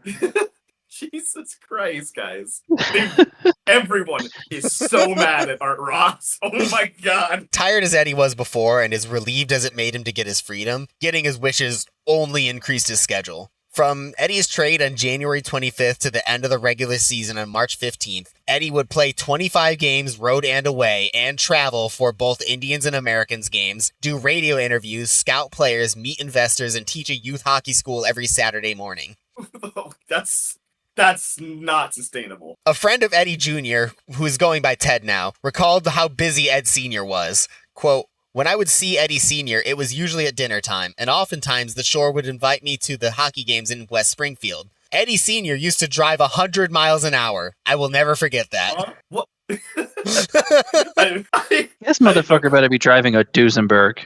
Yeah, how? That's all I'm saying. Cars went that fast back then, but okay. Oh, they did. They did. But you had to have one hell of a shaggin' wagon. Just fuck me. Then, starting March 16th, both of Eddie's teams made the playoffs. Oh. This was Eddie's schedule for the next week. Monday, March 18th, 1940, Eddie flies to Detroit. Tuesday, plays for the Americans. Thursday, flies to Pittsburgh and plays for Springfield. Friday, flies to New York and plays for the Americans. Saturday, flies to Pittsburgh and plays for Springfield, who are eliminated from the playoffs. Sunday, flies to Detroit and plays for the Americans, who are eliminated from the playoffs. I would be so happy. 5 flights, 5 games in 7 days. That is... Ugh. I would be so happy. But it's not even 5 flights in 5 days. That's 5 flights on like a DC-10. Yeah, he's white knuckling that shit. It's not even white knuckling that. It's just bad. Loud. It's loud. Yeah, slow and low and turbulent. God knows how much sleep he got. We know that he doesn't need much sleep to play a good hockey game, though, based on the fucking train missing story. He played what? How many games was that? 5, you said? 5 games in a week. Yeah. That's a lot. Way too much. If it were me, I would have been happy that either team got fucking eliminated, and I would have been ecstatic when both of them got eliminated. Fuck that. Springfield player Pat Egan, who was 21 at the time, recalled how Eddie, who was 37, was handling the travel. Quote, "When we arrived for that last game, I tell you I was gassed. We both got off the plane to go into town. Eddie says, 'Where you going?' I said, 'I'm going to bed. I've had it.' He says, 'I've got some business to do. See you at supper.'" What? Oh my god. After missing the playoffs, Eddie told Red Dutton he was not interested in coming back to the Americans, and that was that for a legendary NHL career. 13 seasons, 607 regular season and playoff games, 112 goals, 199 assists, and 1,220 penalty minutes. Okay. That was a penalty. So the next offseason, Eddie was hard at work in the arena as much as he ever used to be at the ranch, doing everything from changing light bulbs in the rafters to plowing snow from the parking lot, driving around Springfield in his car with a Mr. Hockey license plate because Eddie Shore was Mr. Hockey before Gordie Howe ever was. Wow. In the summer of 1941, Eddie was diagnosed with some form of cancer and given 6 months to live, but he claimed that he was all good to go when he passed it rectally. What? That is not how it works. You tell Eddie Shore that he didn't poop his cancer out. I'm not saying shit. Right. I mean, yeah. I'm not saying a word. Yeah, you're right. You're saying shit. I mean, he... Oh, I'm all fixed. I bet you are. Whatever. Listen, I wouldn't believe that for anybody else, but for Eddie Shore, sure, whatever. Yeah, you did. Maybe he did poop his did. cancer out. Maybe he did. I don't know.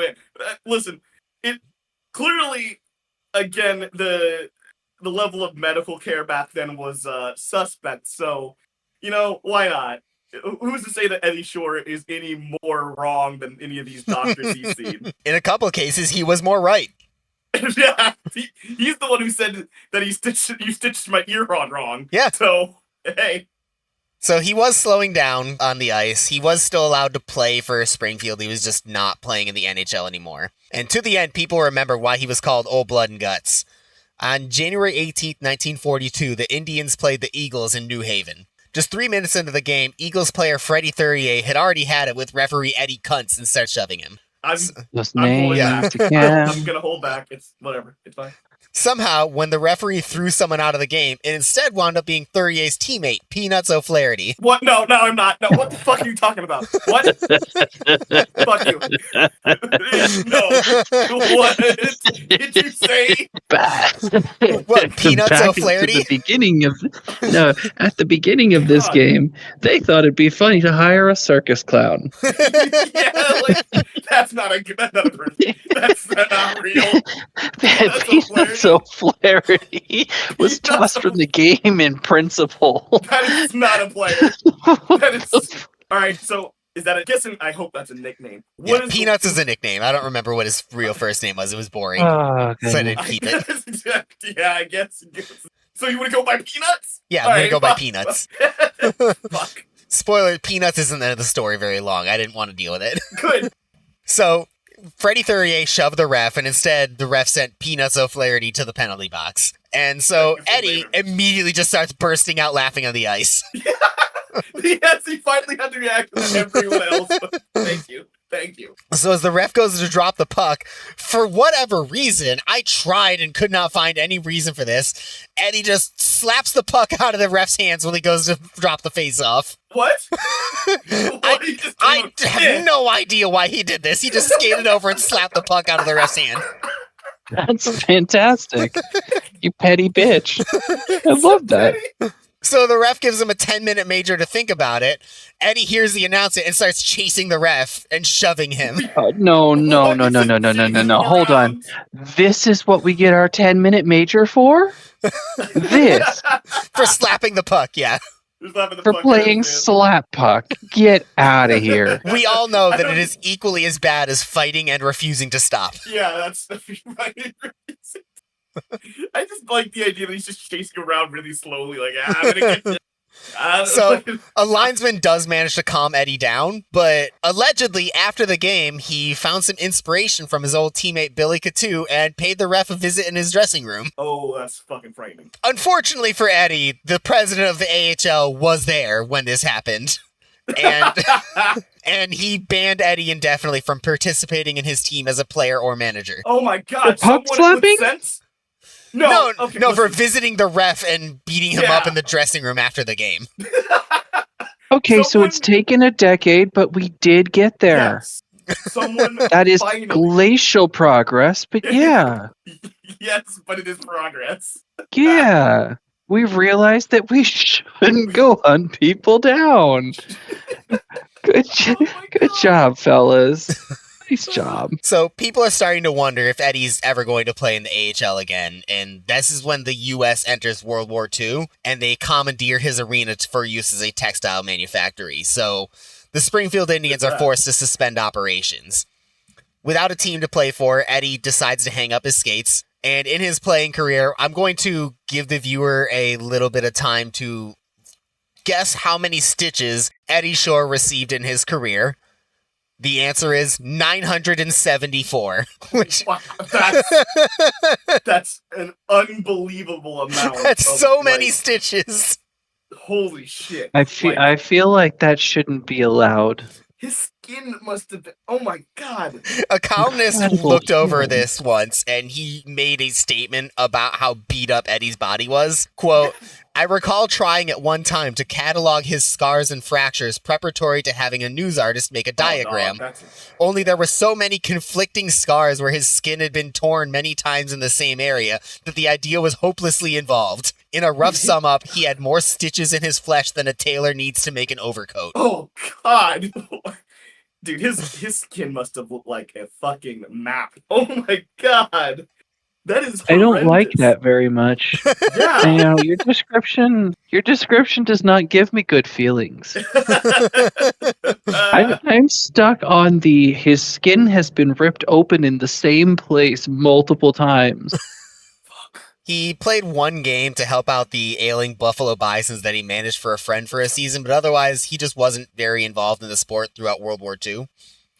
They spent so much time in Springfield as a family that he sold his ranch and moved everyone there full-time.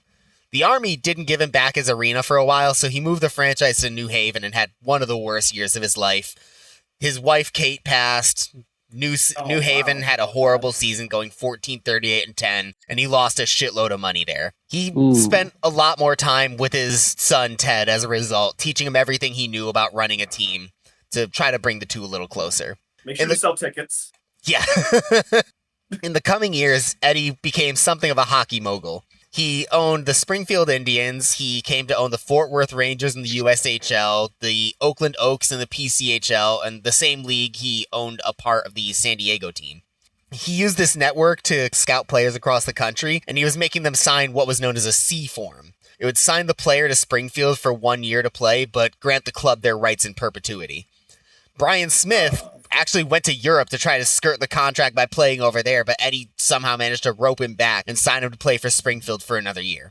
While Smith was signing the contract, Eddie said, "Hold it, Mr. Smith. Why would you hold the pen so low on the shaft? You should hold it higher. That way you can write much more clearly." What the fuck? Always the mentor, Eddie. Do you want... He's signing the paper. Shut up. Honestly. That's really where I should have... As second he said that, he should have dropped the pen and just left. That's what I would have done. I'm like, oh, fuck you. You came and chased me. Here, you sign your own paper, old man. Shit, yeah.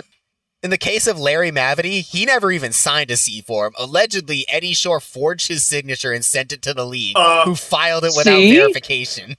There we go. He didn't just shut up with your shaft holding and just fucking forge it. Do it for you. Wow, that's super illegal. Okay.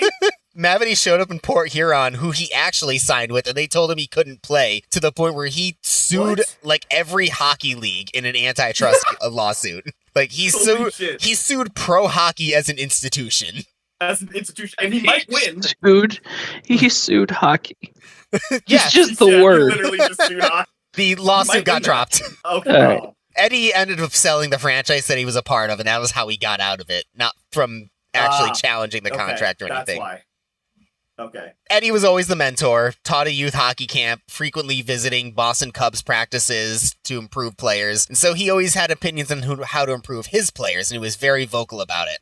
He was watching his players walk and offering corrections if their knees were too far apart or not bent enough, and he retaught every single one of his players how to skate so that their weight was over the blades. All right, that's better at least. He had a particular way of making players see things his way when it came to the skating. Quote from Brian Smith, he used hockey laces to tie our elbows behind our backs to get the right arm position. He would tie our knees together so we'd have to take the desired short, choppy strides he believed were necessary for good balance. This is abusive. Yes, yeah. Once Smith got a phone call around 7:30 at night from Eddie telling him to come to the arena immediately. He showed up finding Eddie with his overcoat off, his tie undone, looking like he'd been doing a lot of hard work. And when he noticed Smith, he went into a tirade. Mr. Smith, why would you take your stick from the heel to the toe instead of the toe to the heel? And before Smith even had a chance to answer him, Eddie threw the stick across the room, landing in a pile with others. And then he started shifting through the pile while shouting things like, "Look at this one, the knob is too big. Look at this one, not enough tape." Okay. Somebody needs to put Grandpa to bed. Yeah, this is getting weird. But that mentorship was honestly very benevolent. There was a guy who showed up at practice once in a random Maple Leafs jersey, showing signs of mental illness. Eddie took the guy aside, gave him some pointers, and let him come to the next couple of practices. Okay, that's good. But Eddie's constant and insistent coaching naturally wore thin with a lot of players at times. Some players quit hockey rather than deal with his domineering attitude. Kent Douglas, while playing for the Indians, engaged in a fist fight with him over the proper way to hold a stick. That's beautiful. Did he win? Who won that fight? Arena ushers had to separate them. Okay. But Eddie was 30 years older than him. Like, I still think Eddie was anywhere from 53 to 60. Douglas was 20 to 27. That doesn't matter. And Eddie doesn't really take damage so much as he just absorbs it and then reflects it back at you. So, yeah. Oh, dear. But despite that fight, Kent Douglas did admit, my feeling has always been that the old man knew more about hockey than anyone else before or since. So in 1947, it was time to induct the second class of the Hockey Hall of Fame. The first only inducted people who had passed away, but Art Ross pushed to include Dit Clapper in the second class. And people were starting to wonder, why is Dit Clapper getting in as a living member, but not Eddie Shore? And after a public campaign of outrage against Art Ross, which does not happen often enough, Eddie Shore was notified by Weston Adams of his inclusion into the Hockey Hall of Fame. He and Dit Clapper were the first ever living members of the Hockey Hall of Fame. Wow. All right. Let's go. He would always continue to have these antics, though, as a coach and manager, and not all of them were meant to be mentorship. Hockey legend Don Cherry played under him for a couple years in Springfield, and he recalled a time that he didn't look Eddie in the eye, so he was made to skate around the rink for 4 hours and 20 minutes. You know what? Good. I'm glad Don Cherry had to do that. Good. One time, there was another team that was playing very defensively, and he was upset with this, so he decided to protest by telling his team that as soon as they get the puck, they should whip it down the ice for an icing call, like as soon as they touch it. If you're a listener who does not know what icing is all that well, it's basically you shoot the puck from behind center ice, and if the other team gets it before you, play is immediately stopped dead, brought to the other side, and a face-off happens again. So Springfield would get the puck, shoot it down to the other end, the other team would get it, they would stop play, and then repeat this all over again. They did this 72 times in a row before Eddie felt like he had made his point. Fuck.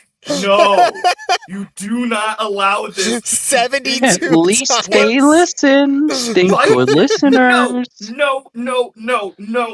I would lose my shit after the fifth one. Guaranteed it's over an hour. You're just watching this. No, everybody allowed themselves to be held hostage by one man. You must, fight. Every fight means that you're taking longer to actually go home. Please, no, I don't. You have to do something. You can't allow this to continue. God, that's so painful. That is so unbearable. It is fantastic, but it's fantastic. No, dude. No. I think it's fantastic because, and hear me out, right? Because you not only know what's happening, but there is actually just like the dread from the opposite team of letting them touch the puck. Yes. That's the comedy. It's like, fuck you, there it goes. Honestly, because, you can win the face-off and then score really fast without Springfield touching it. This is very much a thing that can happen. Yeah. But I would just think as soon as you have the next face-off and then another icing happens, you're just like, no, we're back here again. There's no escape from. I don't think anyone cares about the result of the game anymore. They just want to go home. Yes, I'm going home. I'm not sitting through 20. You think I'm going to sit through 72? What are they going to do? Because they were real men. They were standing. I would have actually just sat down. No, seriously. Right now, nowadays, it takes 2 minutes to complete a whole icing, a whole thing. The whole procedure for an icing. Because the other team shoots it down, go get it, then the ref has to get the puck, get everybody back in the fucking circle, and he's gonna drop the puck again. That takes 2 minutes to do all of that nowadays. 72 times? Oh my god, 72 times. It was at least an hour. It might have been 2 hours of just icing. No, I'm not doing that. We're fighting. We are fighting. There's no other way around it. Someone has to get punched in the face. Someone does. I'm not entirely sure your solution is healthy. It's not, but I have... Dude, you forced me into this. I am not sitting there without protest. That's insane. That is the biggest dick move. As someone in the crowd, I am throwing something. Get the fuck out of here. Oh my god, imagine being an announcer for that. Oh my god. What do you even say? Eddie also had very strong opinions on his hockey players having sex.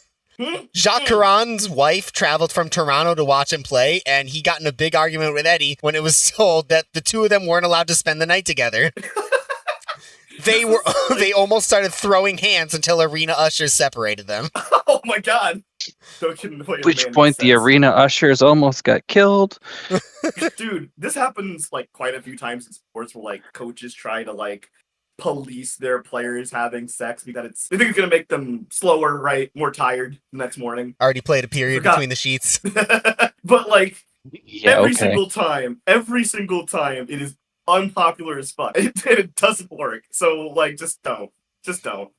There was a point when he gathered everyone for a party at the arena, asked the players to invite all their wives, and he did this once in a while. And so they all gathered up, and once everyone was in the room, all the players and their wives, Eddie calmly instructed all the wives to not have sex with their players for the playoffs. Okay, that's... After they got all dressed up nice.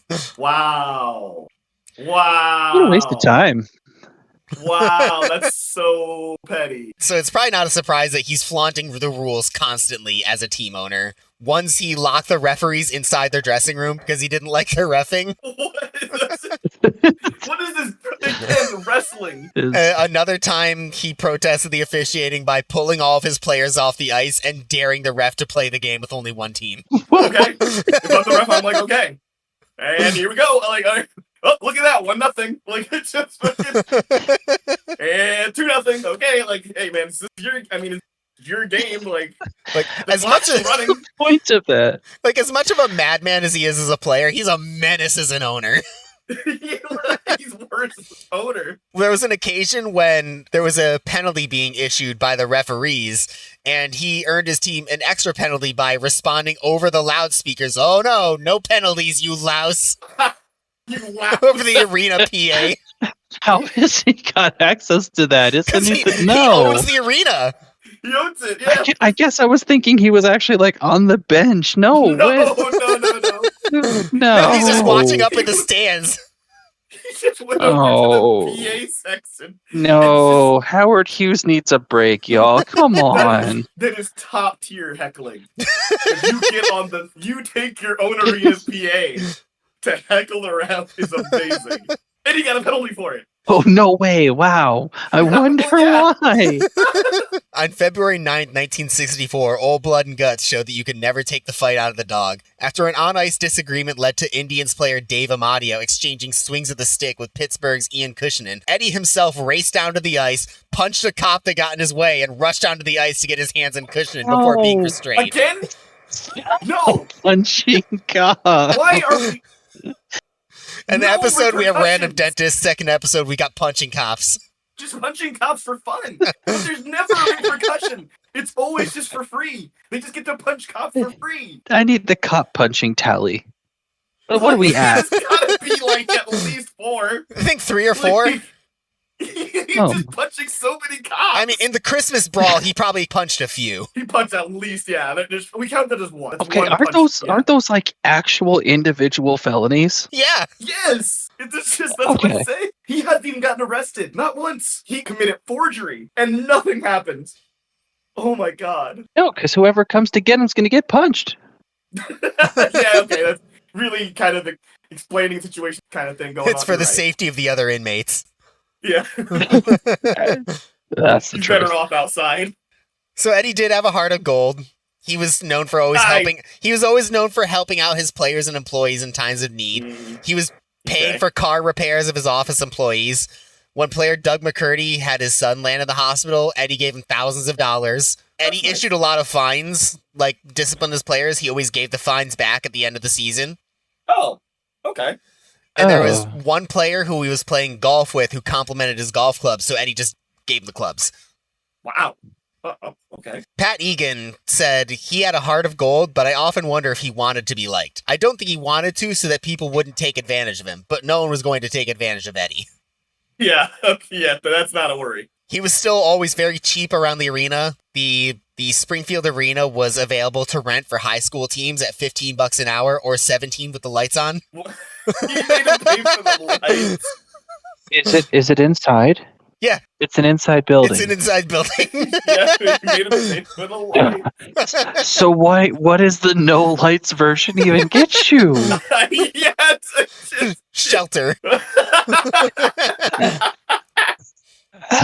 Laser tag. There you go. Oh my god. When he still owned his franchise in Fort Worth, one time the coach was ejected from the game. And there was a weird rule in that league where if the coach gets kicked out of the game, he has to physically leave the building. And Eddie made the coach buy a ticket to get back in. Wow. That's really funny. No, Really fucking funny. that's absolutely deserved. That's justice. Yeah, also, I like that that one. rule should still be in place. You should have to leave the arena. Yeah. I want So in the middle of the 1967-68 season, 3 of Eddie's players who had successfully held out for more money that offseason were suspended for indifferent play. It's a vague thing, but apparently that was one of Eddie's favorite ways to send a message of dissatisfaction to his players. But in these players' cases, their 1 week suspension incidentally just happens to wipe out their raise. So the whole team is pretty pissed off at Eddie for this, and they nominated Brian Kilray to be the representative to try to talk some sense into Eddie. Eddie just responded, "No one represents my players," and suspended Kilray for indifferent play. Oh, okay. Well, that Well was so done. much for the union. When he's not even playing.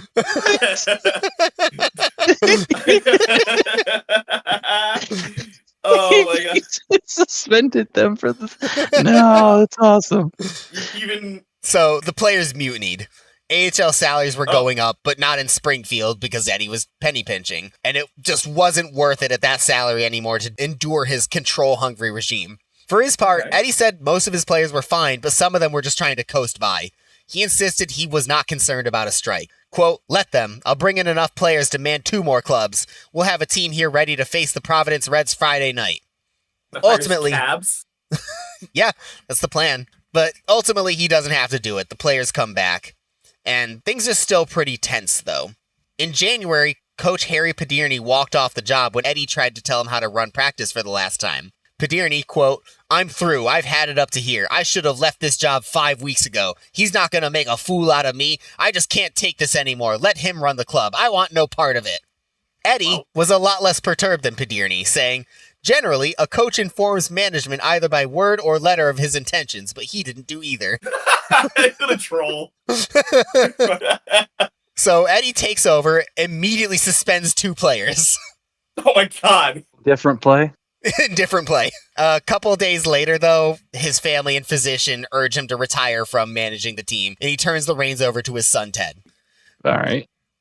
The Indians turn it around. They almost make the playoffs, but the LA Kings are made as a expansion team this year, and they need players. So Eddie sells them the entirety of the Springfield roster, as well as the rights to the franchise.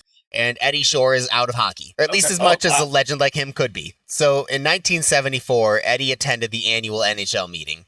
And the assistant GM of the New York Islanders, Ott Erickson, who was 38, started provoking Eddie, who was now 72, letting him know that the game had passed him by.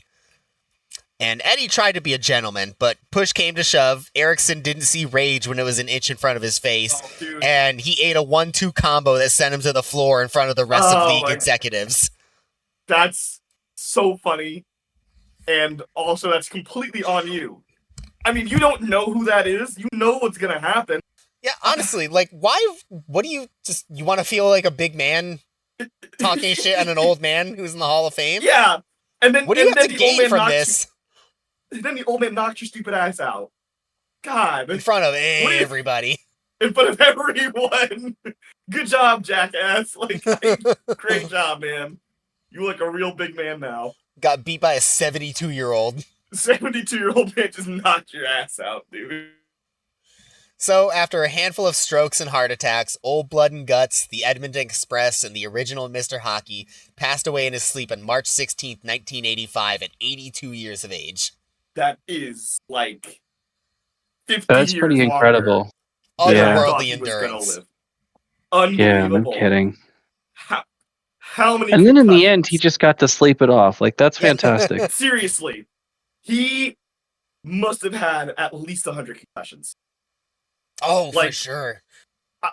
I think he had like, what did we say at part? Like 30 to 40 of those motherfuckers in part 1.